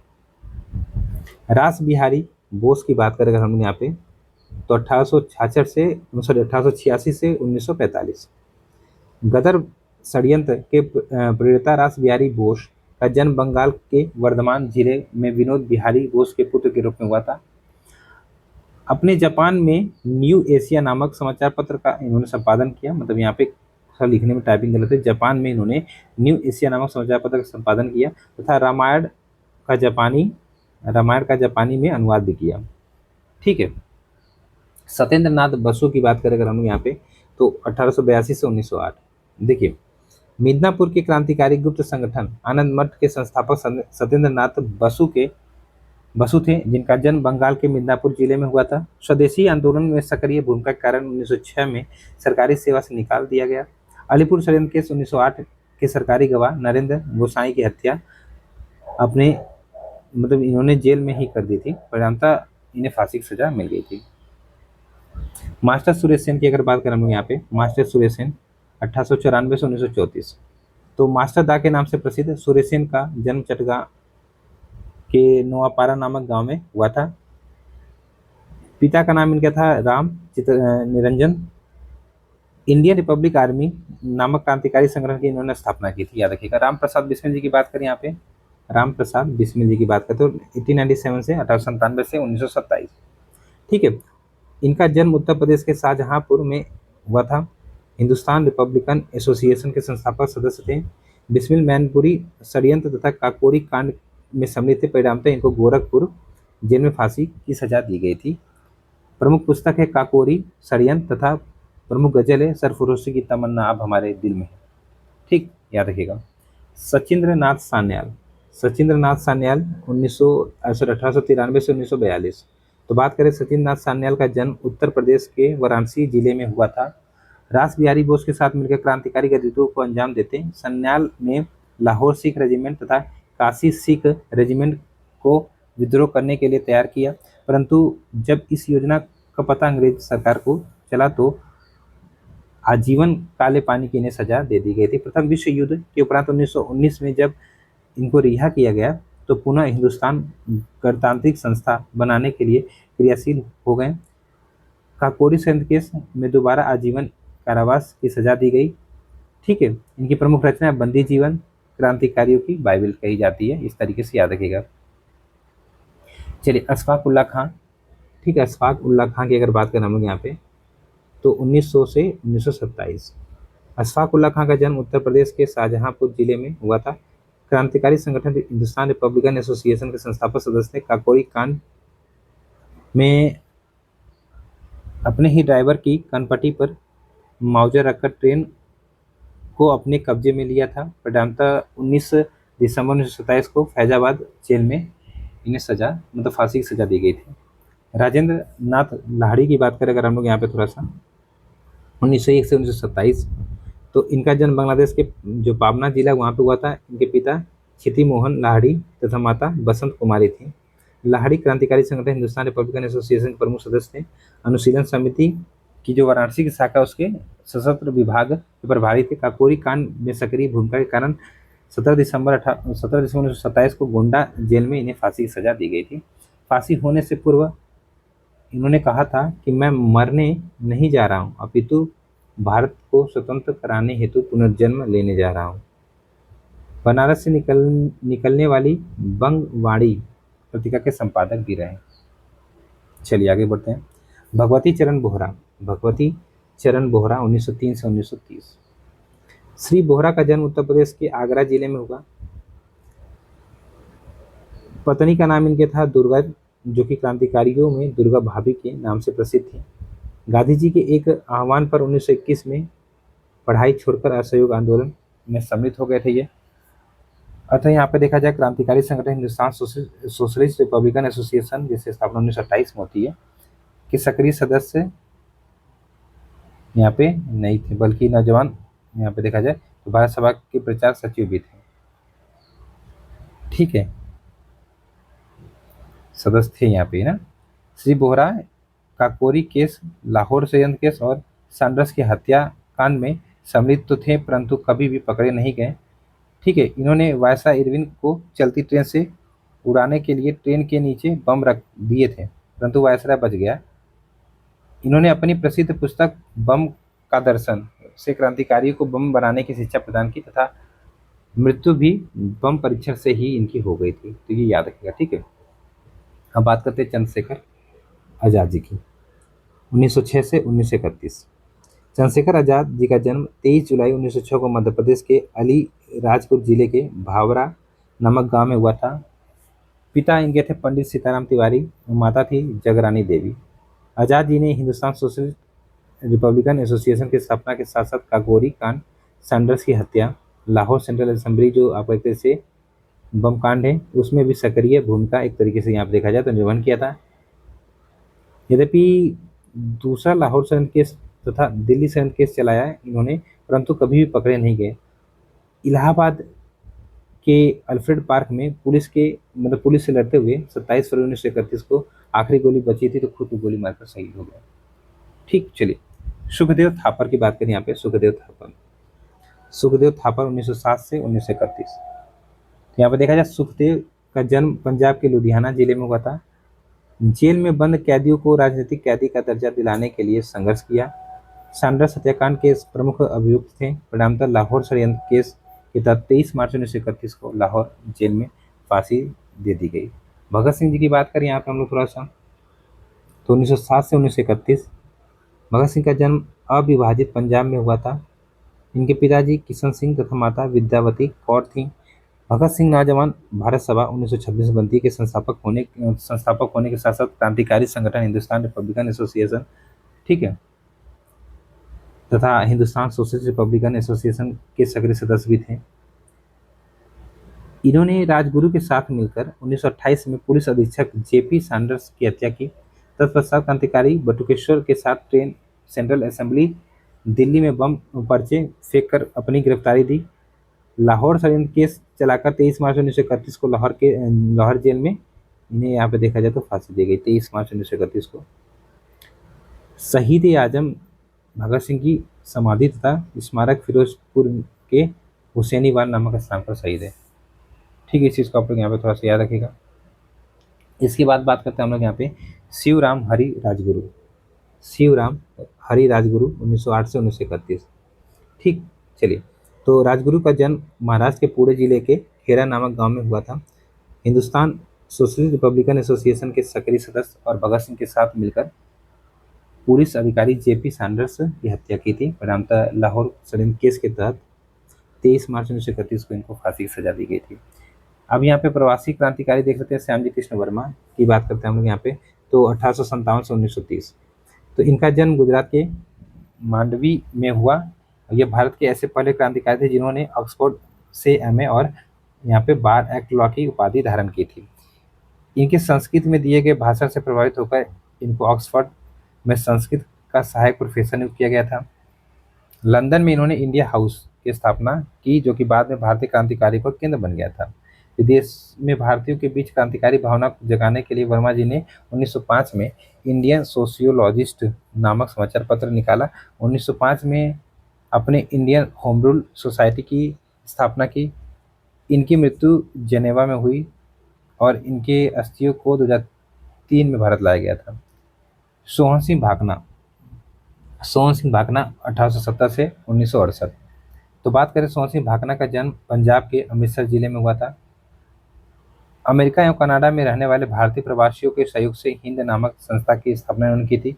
ये संस्था आगे चलकर Hind association of Pacific coast के रूप में बनी, जिसके अध्यक्ष थे सोहन सिंह भाकना।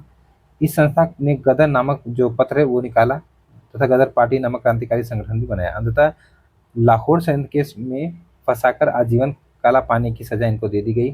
तत्पश्चात 1930 में रिहा होने पर अपना शेष जीवन किसान सभा को समर्पित कर दिया इन्होंने। लाला हरदयाल की बात करें अगर हम लोग यहाँ पे थोड़ा सा, तो यहाँ पे देखते हैं 1884 से 1939। लाला हरदयाल भारतीय स्वतंत्रता संग्राम में उन अग्रणी क्रांतिकारियों में से थे जिन्होंने विदेश में रहने वाले भारतीयों को देश की आज़ादी की लड़ाई में योगदान के लिए प्रेरित व प्रोत्साहित किया। जिसके लिए इन्होंने देखा जाए तो इन्होंने अमेरिका में जाकर 1913 में सैन फ्रांसिस्को में गदर पार्टी की स्थापना की तथा गदर नामक समाचार पत्र प्रकाशित किया। वहाँ उन्होंने प्रवासी भारतीयों के बीच देशभक्ति की भावना जागृत की।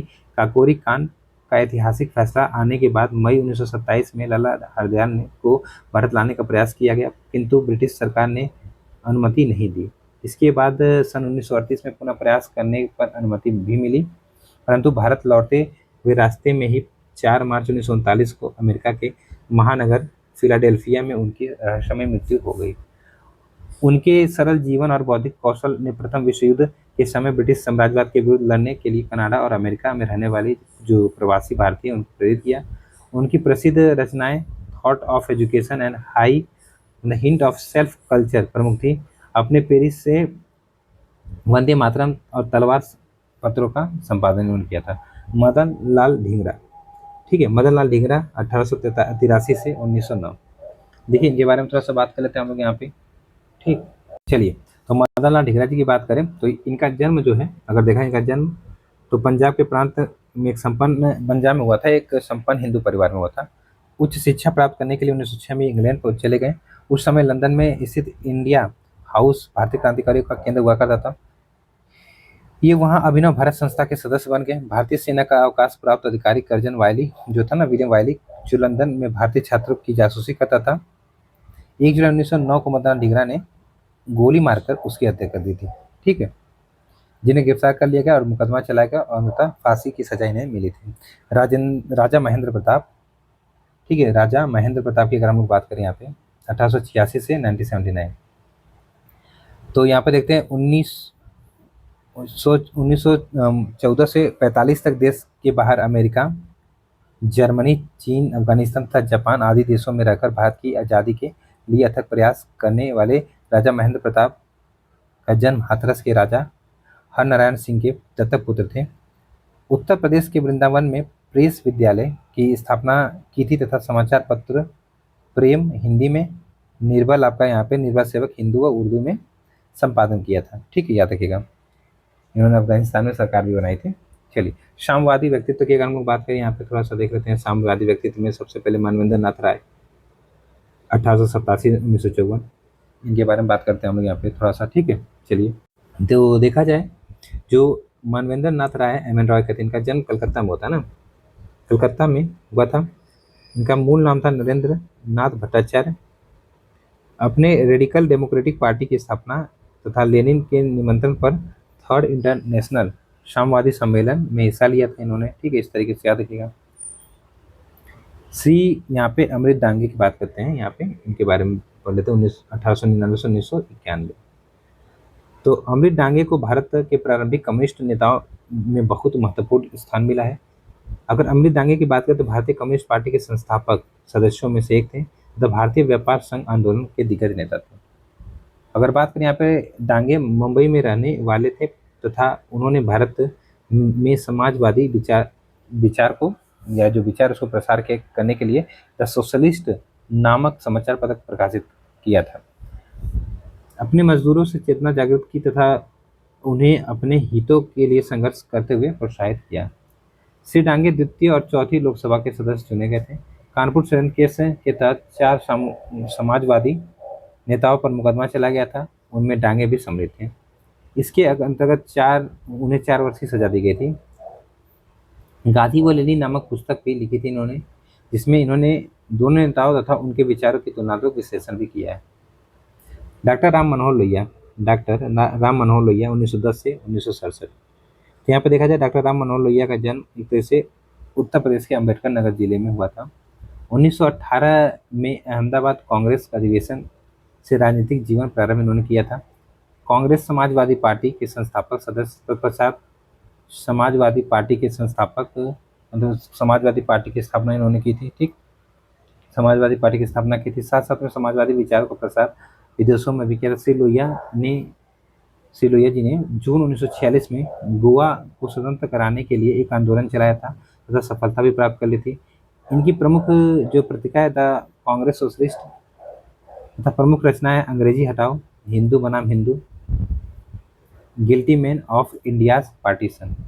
अब कृषक आंदोलन की बात करें यहाँ पे थोड़ा सा, तो राजकुमार शुक्ल की बात करें तो सबसे पहले 1875 से 1929।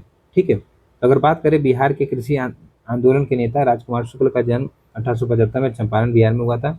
ठीक है, चंपारण में नील की खेती के लिए प्रचलित 3 कठिया पद्धति से किसानों की स्थिति अत्यंत दयनीय हो गई थी।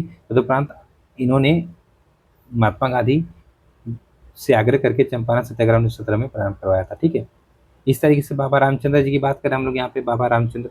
ठीक है, तो अवध किसान सभा के नेता बाबा रामचंद्र का जन्म मध्य प्रदेश के ग्वालियर जिले में एक गरीब ब्राह्मण परिवार में हुआ था।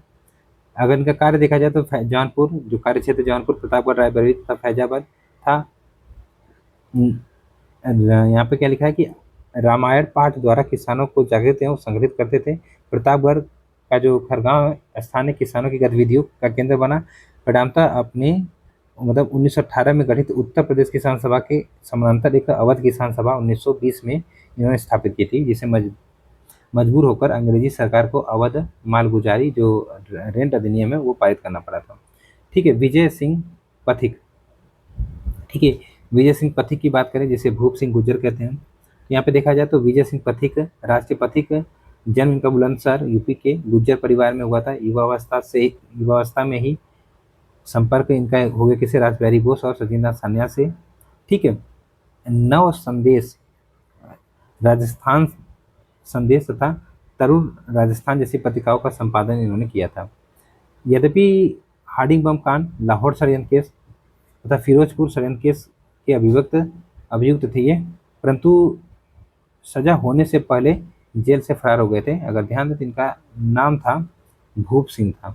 लाहौर षड्यंत्र केस में फंसने के बाद इन्होंने अपना नाम बदलकर विजय सिंह पथिक कर लिया था। 1916 में जो बिजौलिया आंदोलन होता है राजस्थान में, आपको पता है ना, पहुंचकर जमींदारों द्वारा किसानों की, एक तरह से देखा जाए यहाँ पे, ठीक है, पहुंचकर जमींदारों द्वारा किसानों से 84 प्रकार के कर वसूलने व बेगार करवाने के विरुद्ध भारत का पहला किसान सत्याग्रह आरंभ किया। ठीक है। अगर ध्यान दें तो विजय सिंह पथिक ने कानपुर से प्रकाशित गणेश शंकर विद्यार्थी द्वारा संपादित पत्र प्रताप के माध्यम से बिचौलिया किसान आंदोलन को समूचे देश में चर्चा का विषय बना दिया था। किसान पंचायत बोर्ड व राजस्थान सेवा संघ की स्थापना की थी। ठीक, इस तरीके से याद रखिएगा। स्वामी शाहजानंद सरस्वती, ठीक, इनके बारे में पढ़ लेते थोड़ा सा। तो इनका जन्म उत्तर प्रदेश के गाजीपुर जिले में एक भूमिहार ब्राह्मण परिवार में हुआ था। ठीक है। और बचपन का नाम इनका था नौरंग नौरंग राय। ठीक है। इनको इनको किसान प्राण जैसी उपाधियों से यहाँ पे विभूषित किया गया है। स्वामी जी का कहना था कि बिहार के गांवों में गरीब लोग अंग्रेजों से नहीं बल्कि गोरी सत्ता के इन भूरे दलालों से आतंकित है। स्वामी जी का संघर्ष अंग्रेजों के साथ साथ जमींदारों से भी था। इसके लिए इन्होंने पटना के समीप बिहटा में सीताराम आश्रम स्थापित किया। 1928 में आपको पता है कि बिहार प्रांतीय किसान सभा के अध्यक्ष बने तथा बाद में अखिल भारतीय किसान सभा लखनऊ में संस्थापक अध्यक्ष बने। अखिल भारतीय किसान सभा की स्थापना 1936 में होती है ना। और आगे देखा जाए, इन्होंने जन जागरूकता हेतु भूमिहार ब्राह्मण तथा लोक संग्रह जैसी पत्रिकाओं का संपादन भी किया। प्रमुख ग्रंथ है इनका कर्म कला। प्रोफेसर एन जी रंगा की बात कर लेते हैं हम लोग यहाँ पे। प्रोफेसर एन जी रंगा, ठीक है, प्रोफेसर एन जी रंगा की बात कर लेते हैं यहाँ पे।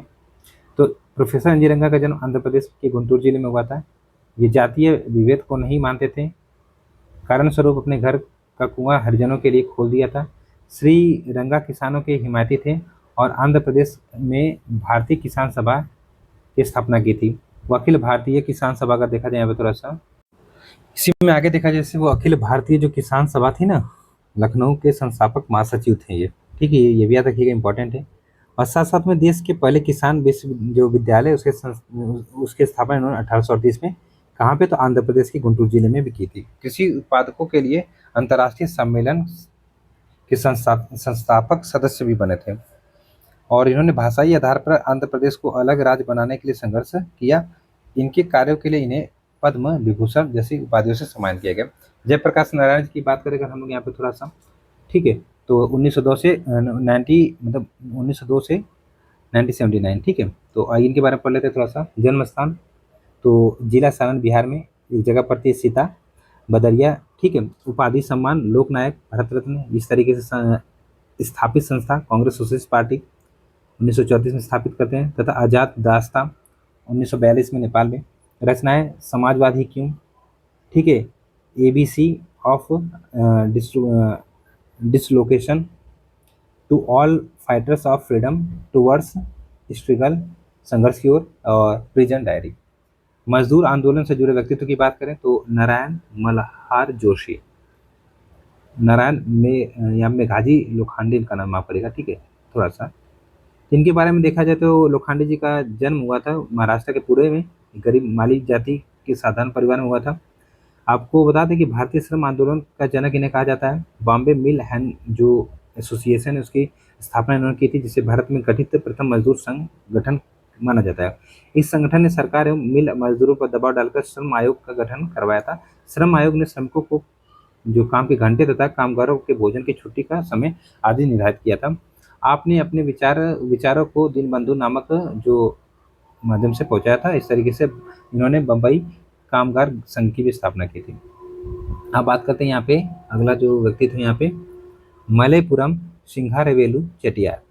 ठीक है, अगर बात करें तो सिंगारवेलु चेट्टियार का जन्म चेन्नई के में हुआ था। अपने प्रथम ट्रेड यूनियन, मतलब यहाँ पे देखा जाए प्रथम ट्रेड यूनियन 1918 ईस्वी में इनको स्थापना में महत्वपूर्ण योगदान दिया था। भारतीय कम्युनिस्ट पार्टी की स्थापना में सक्रिय भूमिका का इन्होंने निर्वहन किया था।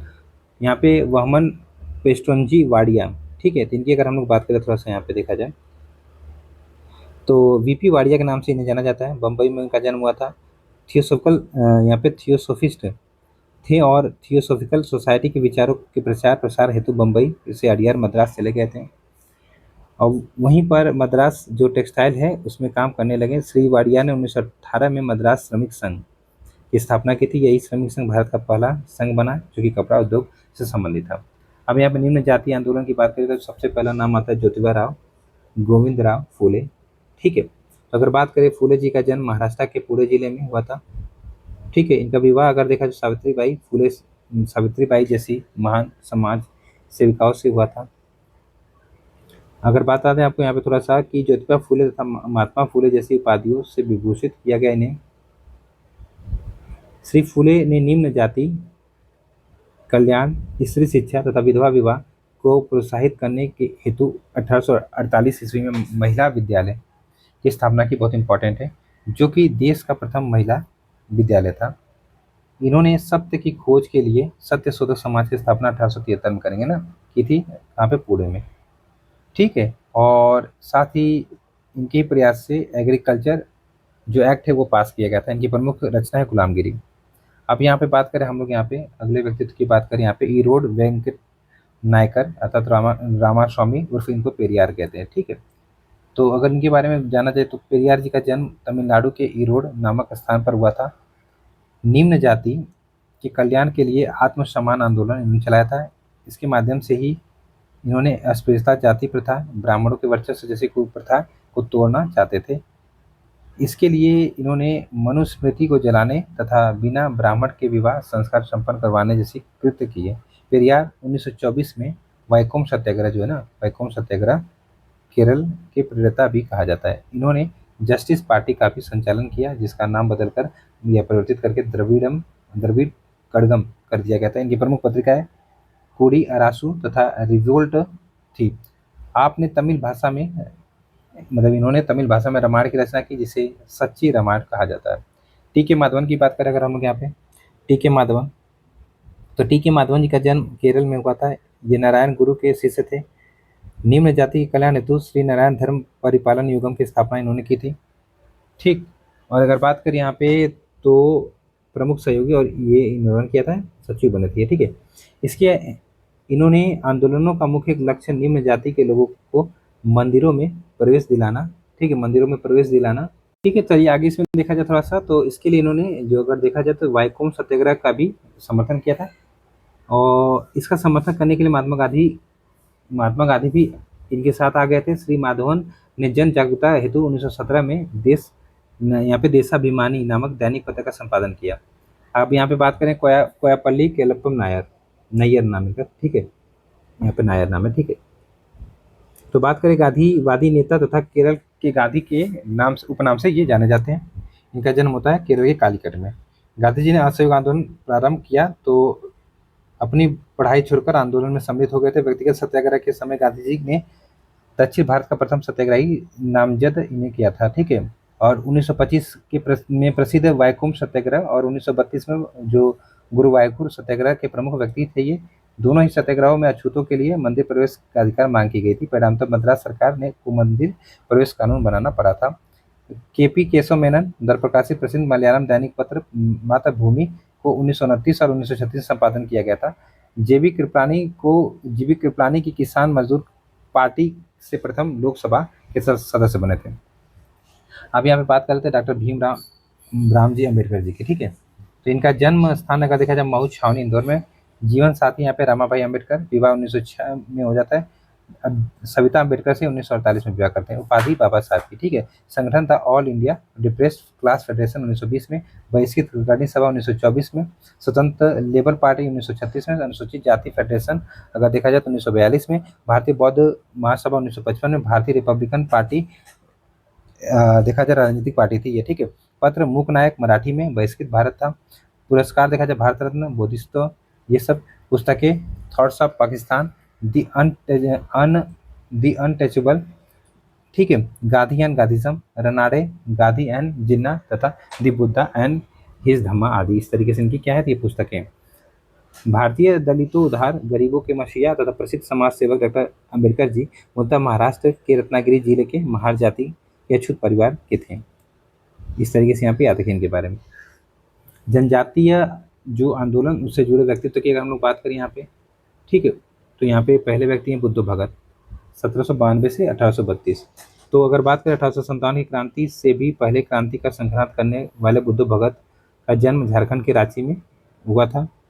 ठीक है, 1831 में इन्होंने, इनके नेतृत्व में 1831 में कोल विद्रोह आपका हुआ था। इसे लड़का विद्रोह भी कहा जाता है। ठीक, इस तरीके से आप लोग यहाँ पे याद रखिएगा। चलिए, इसके बाद अमृतलाल, यहाँ पे अमृतलाल ठक्कर बापा, ठीक, 1886 से इतना है। ठीक, इनके बारे में देखा जाए तो गांधीवादी नेता अमृतलाल ठक्कर ठक्कर का जन्म भावनगर सौराष्ट्र में हुआ था। इन्हें ही सर्वप्रथम आदि जनजाति को आदिवासी नाम दिया था। इनकी जन्म का परम लक्ष्य था कि जनसेवा के माध्यम से समाज के पिछड़े व निम्न वर्ग के लोगों को समाज की मुख्य धारा में लाना था। इन लक्ष्यों की प्राप्ति हेतु श्री बापा जी ने कई कार्य किए, जैसे कि सर्वेंट ऑफ इंडिया सोसाइटी की को प्रोत्साहित करना, इसके साथ साथ यहाँ पे कोऑपरेटिव सोसाइटी की स्थापना करना तथा गुजरात में भील सेवा मंडल की स्थापना करना था। हरिजन सेवक महासंघ के महासचिव भी रहे और रांची में स्थापित आदिम जाति मंडली के उपाध्यक्ष भी थे, जिसके अध्यक्ष डॉक्टर राजेंद्र प्रसाद थे। ठीक है, इस तरीके से आप लोग यहाँ पे याद रखिएगा। इसके बाद बात करते हैं बिरसा मुंडा की। बिरसा मुंडा 1875 से 1900। तो बिहार, उड़ीसा, झारखंड, छत्तीसगढ़ और पश्चिम बंगाल में मुंडा समाज में भगवान के रूप में पूजे जाने वाले बिरसा मुंडा का जन्म झारखंड के रांची जिले के उलीहातू गांव में हुआ था। माता पिता क्रमशः सुगना मुंडा और कर्मी हाथू थे। ठीक है, इन लोग इन्हें धरती आबा के नाम से भी पुकारते हैं। ठीक, इस तरीके से याद रखिएगा।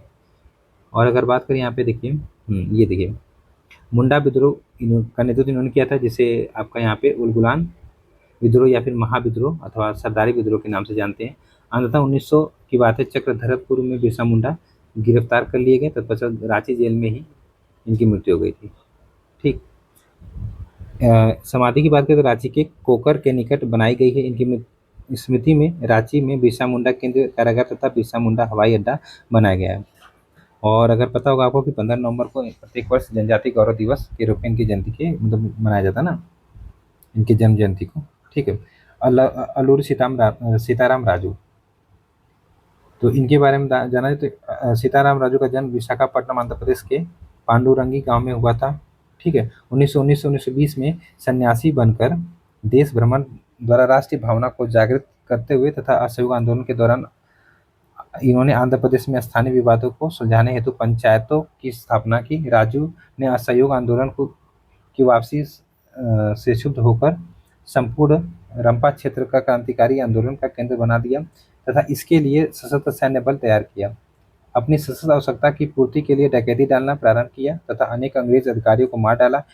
इनके साहसपूर्ण कार्यों से प्रभावित होकर स्थानीय जनता ने इन्हें, यहाँ पे देखा जाए, जंगल का नायक की उपाधि प्रदान की थी।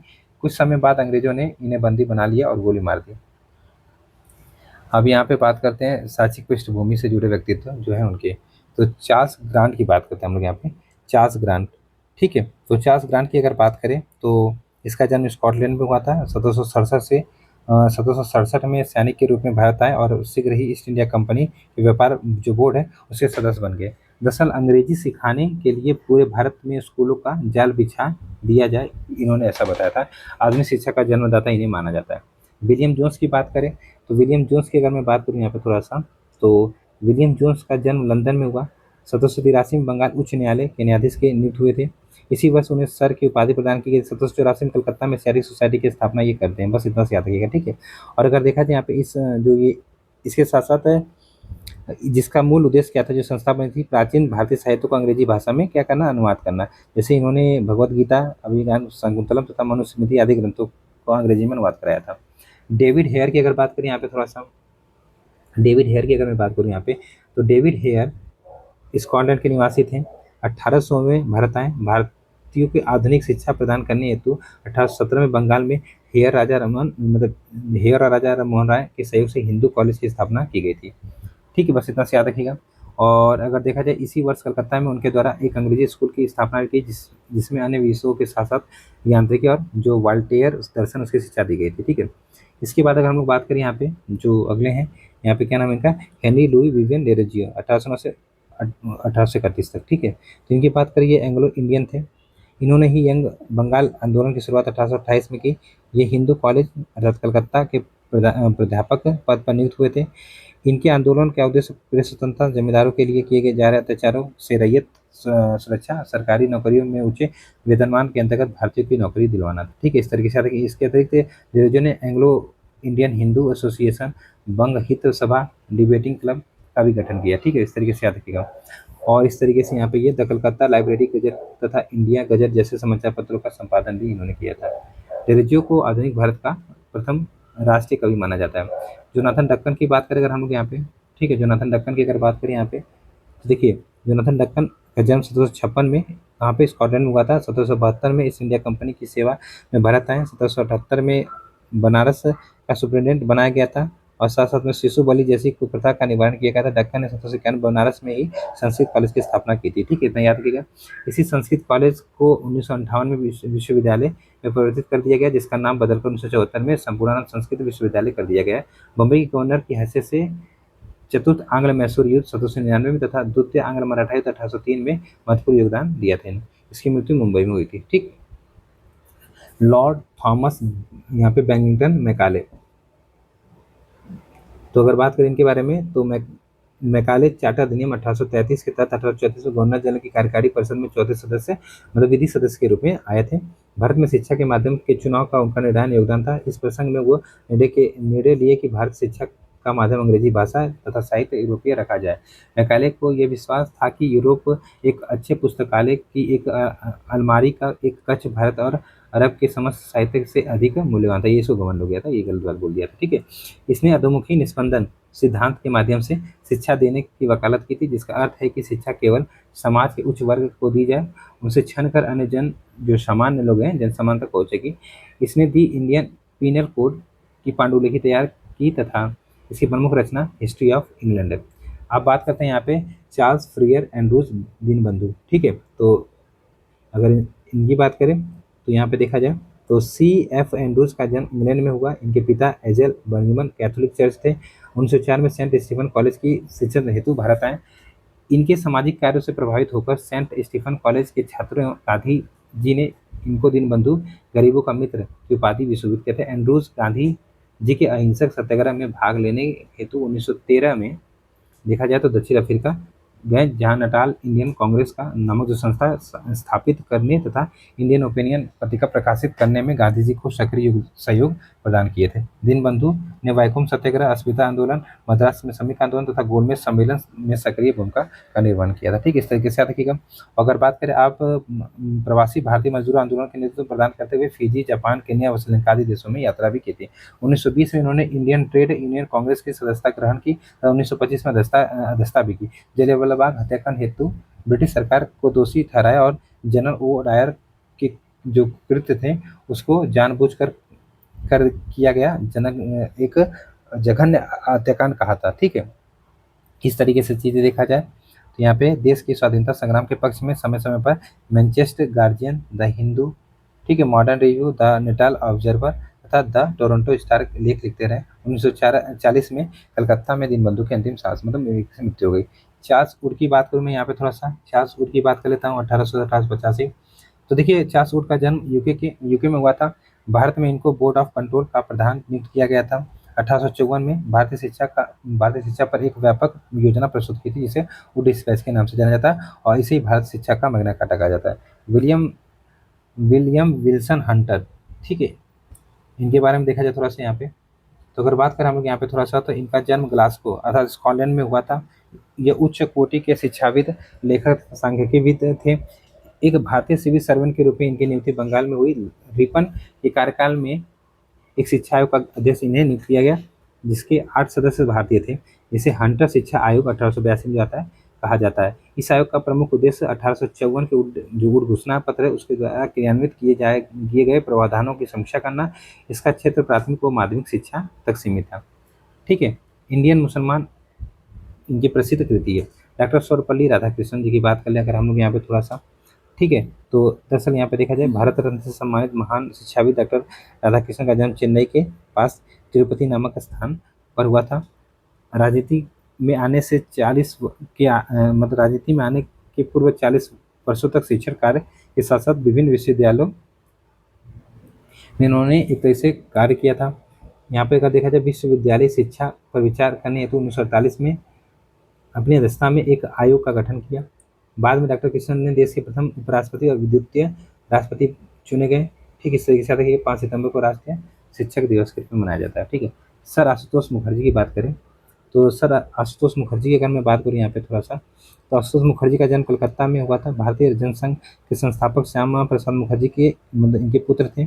1904 में कलकत्ता उच्च न्यायालय के न्यायाधीश बने। बंगला की सेवा के कारण आपको आधुनिक बंगाल का निर्माता भी कहा जाता है। मुखर्जी प्रथम भारतीय थे जिन्होंने रॉयल कमीशन सेंट्रल आयोग के सदस्य की हैसियत से संपूर्ण भारत में धोती कोट पहनकर भ्रमण किया। कर्दन महोदय ने भारतीय विश्वविद्यालय अधिनियम द्वारा भारत के उच्च शिक्षा के प्रसार को रोक लगाना चाहा। आशुतोष मुखर्जी ने उसी अधिनियम के सहारे कलकत्ता विश्वविद्यालय की परीक्षा लेने वाली संस्था से ऊपर उठाकर उच्चतम स्नातकोत्तर शिक्षा देने वाली संस्था बना दिया। बाद में अगर देखा जाए तो कलकत्ता विश्वविद्यालय के वाइस चांसलर भी बने थे। दौलत सिंह कोठारी की अगर बात करें हम लोग यहाँ पे थोड़ा सा, 1905 से 1993, तो देखिए कोठारी जी का जन्म उदयपुर राजस्थान में हुआ था। ये एक अत्यंत निधन परिवार में इनका जन्म होता है। उच्च शिक्षा ग्रहण करने के बाद दिल्ली विश्वविद्यालय के प्रोफेसर बने। इन्होंने 1961 में विश्वविद्यालय अनुदान आयोग के अध्यक्ष नियुक्त किया गया था। 1964 में डॉक्टर दौलत सिंह कोठारी की अध्यक्षता में एक शिक्षा आयोग का गठन किया गया, जिसे कोठारी शिक्षा आयोग 1964 से 66 के नाम से जाना जाता है। इस आयोग की सिफारिश को भारतीय शिक्षा का क्षेत्र का इंसाइक्लोपीडिया कहा जाता है।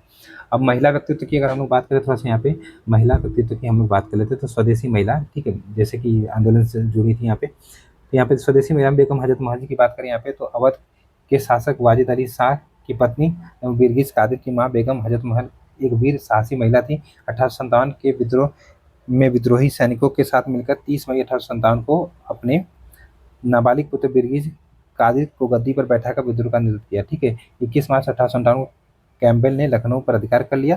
तब तो बेगम हजरत महल नेपाल के राजा जंग बहादुर के यहाँ शरण ली और 1979 में इनकी मृत्यु हो गई। सावित्री बाई फुले जी की बात कर लेते हैं हम लोग यहाँ पे, ठीक है। तो इनकी अगर बात करें 1831 से 1857, तो महाराष्ट्र के दलित समाज में जन्मी देश की प्रथम प्रशिक्षित शिक्षिका सावित्री बाई फुले महात्मा ज्योति फुले की पत्नी थी। महिला शिक्षा एवं महिला मुक्ति के क्षेत्र में अमिट योगदान इन्होंने दिया है। महिला शिक्षा हेतु 1848 में पुणे में अपने पति ज्योतिबा फुले के साथ मिलकर प्रथम महिला जो विद्यालय है उसकी स्थापना करती है। महिला मुक्ति हेतु विधवा आश्रम, शिशु बालिका हत्या प्रतिबंध गृह की स्थापना की।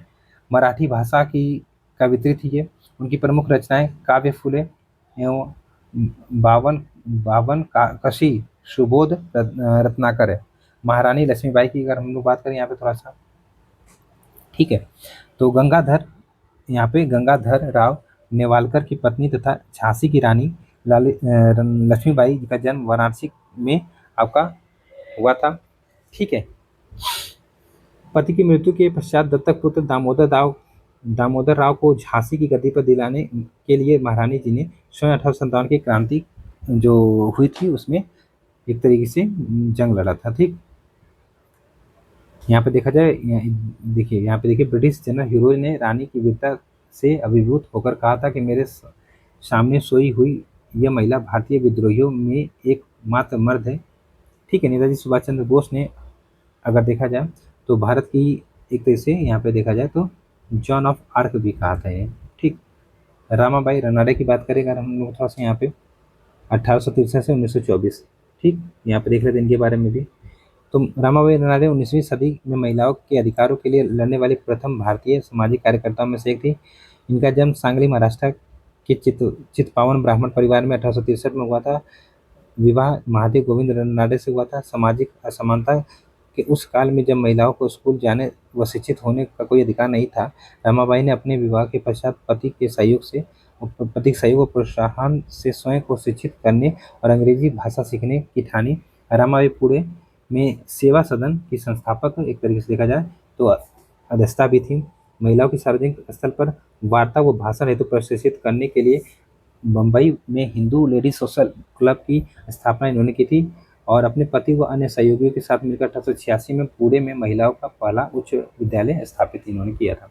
पंडिता रामाबाई की बात करते हैं यहाँ पे। पंडिता रामाबाई, ठीक है, पंडिता रामाबाई की बात करते हैं हम लोग यहाँ पे। तो यहाँ पे देखा जाए 1858 से 1922, तो प्रख्यात विदुषी समाज सुधारक रमाबाई डोंगरे मेधावी का जन्म महाराष्ट्र के एक ब्राह्मण परिवार में हुआ था। अगले 12 वर्ष की अवस्था में वे संस्कृत में के 20,000 श्लोक कंठस्थ कर लिए थे। परिणामतः सरस्वती व पंडिता जैसी उपाधि से इन्हें विभूषित किया गया था।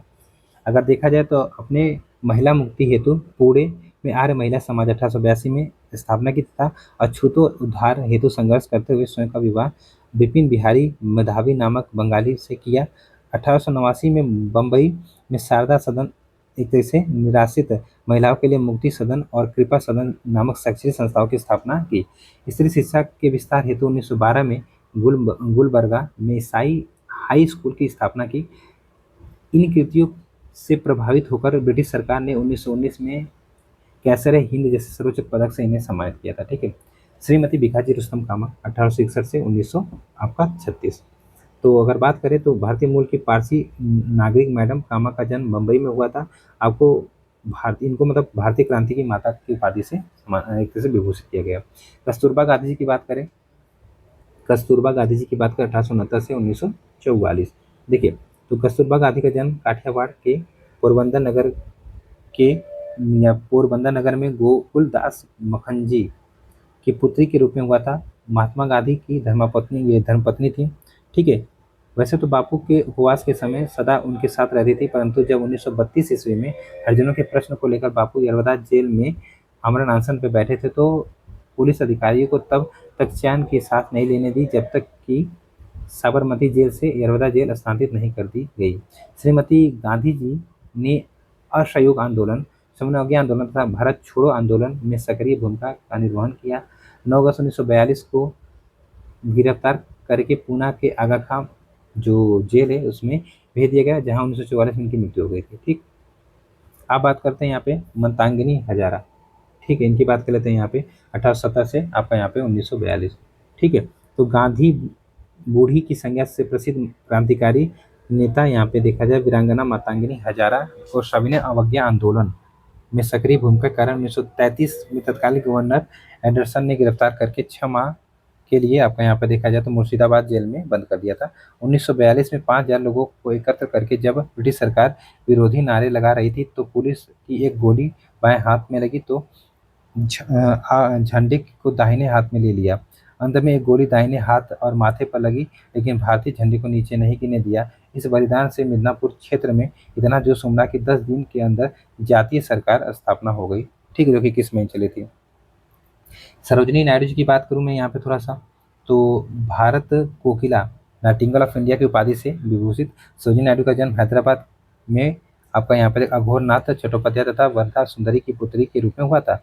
राजनीतिक कृत्यों के कारण भारतीय राष्ट्रीय कांग्रेस की प्रथम भारतीय महिला अध्यक्ष 1925 में जो कांग्रेस का कानपुर अधिवेशन था वहाँ बनी।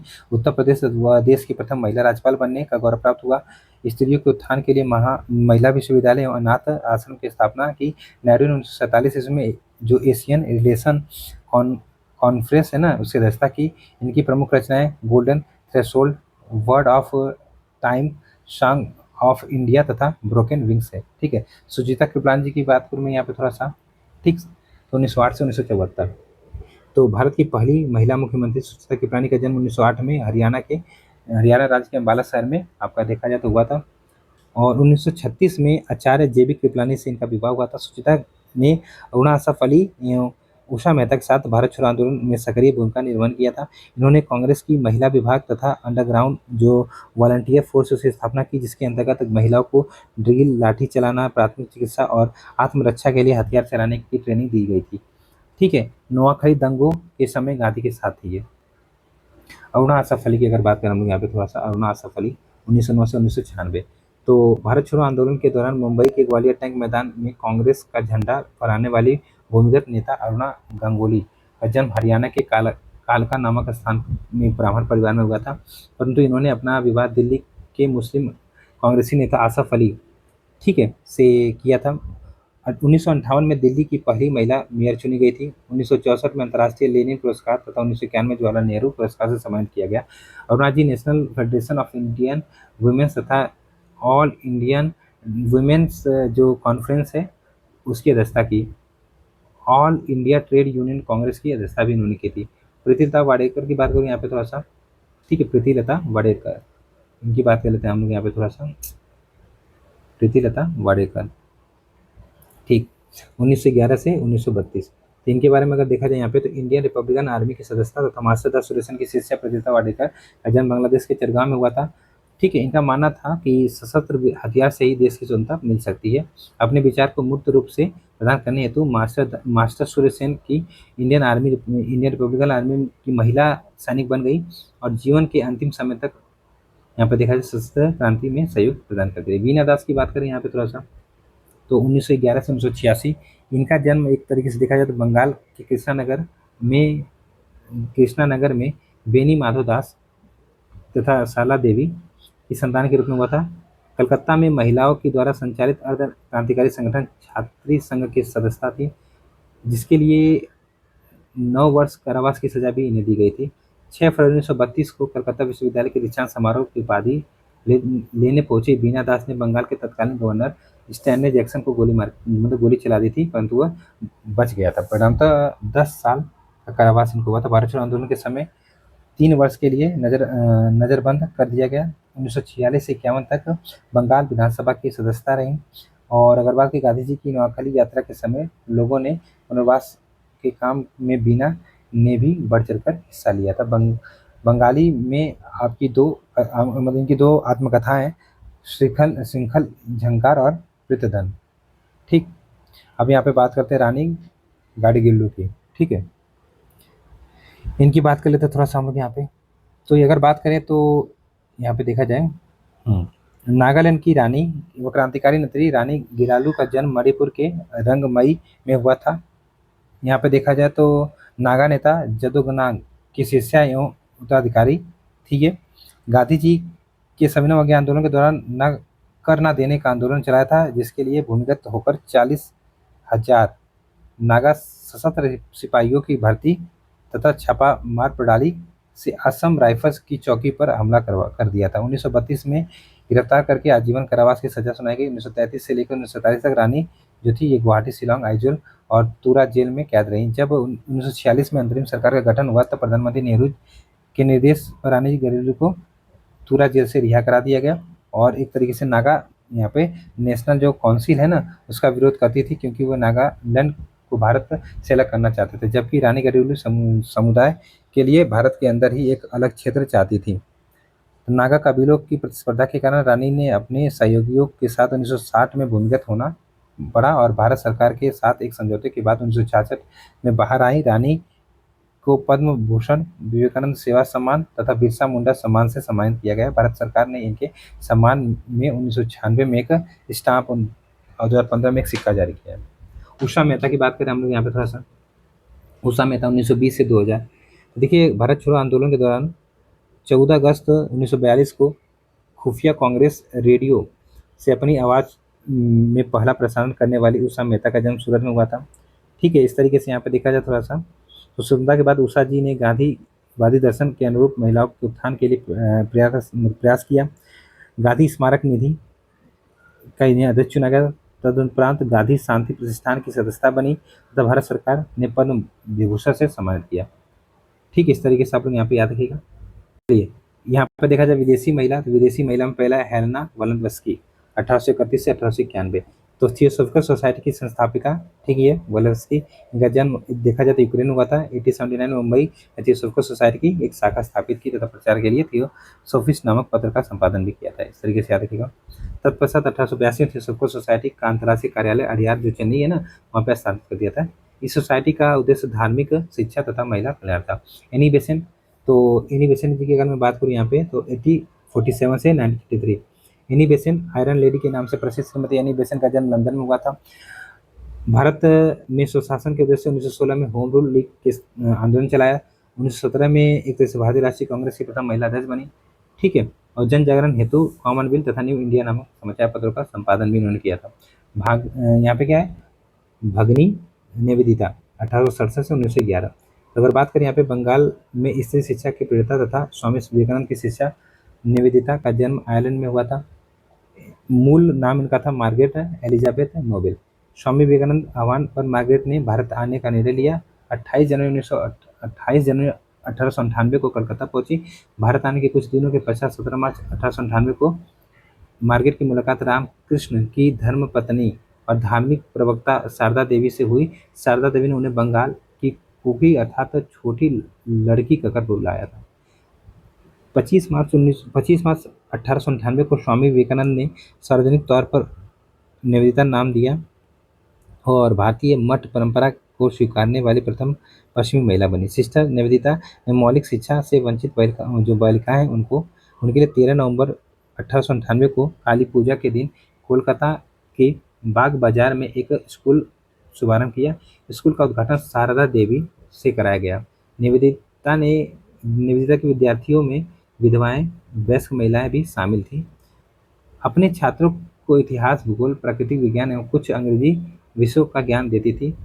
उन्हें सिलाई, कढ़ाई, चित्रकारी, शिल्प की भी सिखाते थे। ठीक इस तरीके से आप लोग यहाँ पे याद रखिएगा। ठीक 1899 कलकत्ता में आई प्लेग महामारी के दौरान सिस्टर निवेदिता ने कई रोगियों की देखभाल भी की थी। गंदे इलाकों में साफ सफाई एवं कई युवाओं को आगे आकर इस तरह की सेवा करने के लिए प्रेरणा या प्रोत्साहन भी दिया था। अंग्रेज अखबारों में अपने प्लेग रिलीफ गतिविधियों के लिए आर्थिक मदद की अपील की थी। साथ साथ कृत्यों से प्रभावित होकर स्वामी विवेकानंद ने शेरनी, रविंद्रनाथ टैगोर ने लोकमाता तथा रविंद्र घोष जी ने अग्नि शाखा की उपाधि से उन्हें विभूषित किया था। दार्जिलिंग में महज 43 साल की उम्र में 13 अक्टूबर 1911 को उषाकाल में निवेदिता का निधन हो गया था। तो इस तरीके से हम लोगों ने बहुत इंपॉर्टेंट टॉपिक यहाँ पे पढ़ा जिसका नाम क्या था, तो भारत अर्थात आधुनिक भारत की महान विभूतियाँ। ठीक है, तो लगभग 2 घंटे का लेक्चर, इसको आप लोग अच्छे से 1-2 बार जरूर देख लीजिएगा। इसकी पीडीएफ मैं आप लोग को टेलीग्राम पे प्रोवाइड कर दूंगा। अगर नहीं पढ़ने का मन करे तो पीडीएफ पढ़ लीजिएगा, लेकिन पढ़ जरूर लीजिएगा क्योंकि यहाँ से प्रश्न एग्जाम में आपके आ सकते हैं। ठीक है, तो चलिए फिर आज का ये लेक्चर था, इसको आप लोग अच्छे से देखिए। मिलते हैं कल। बहुत बहुत धन्यवाद।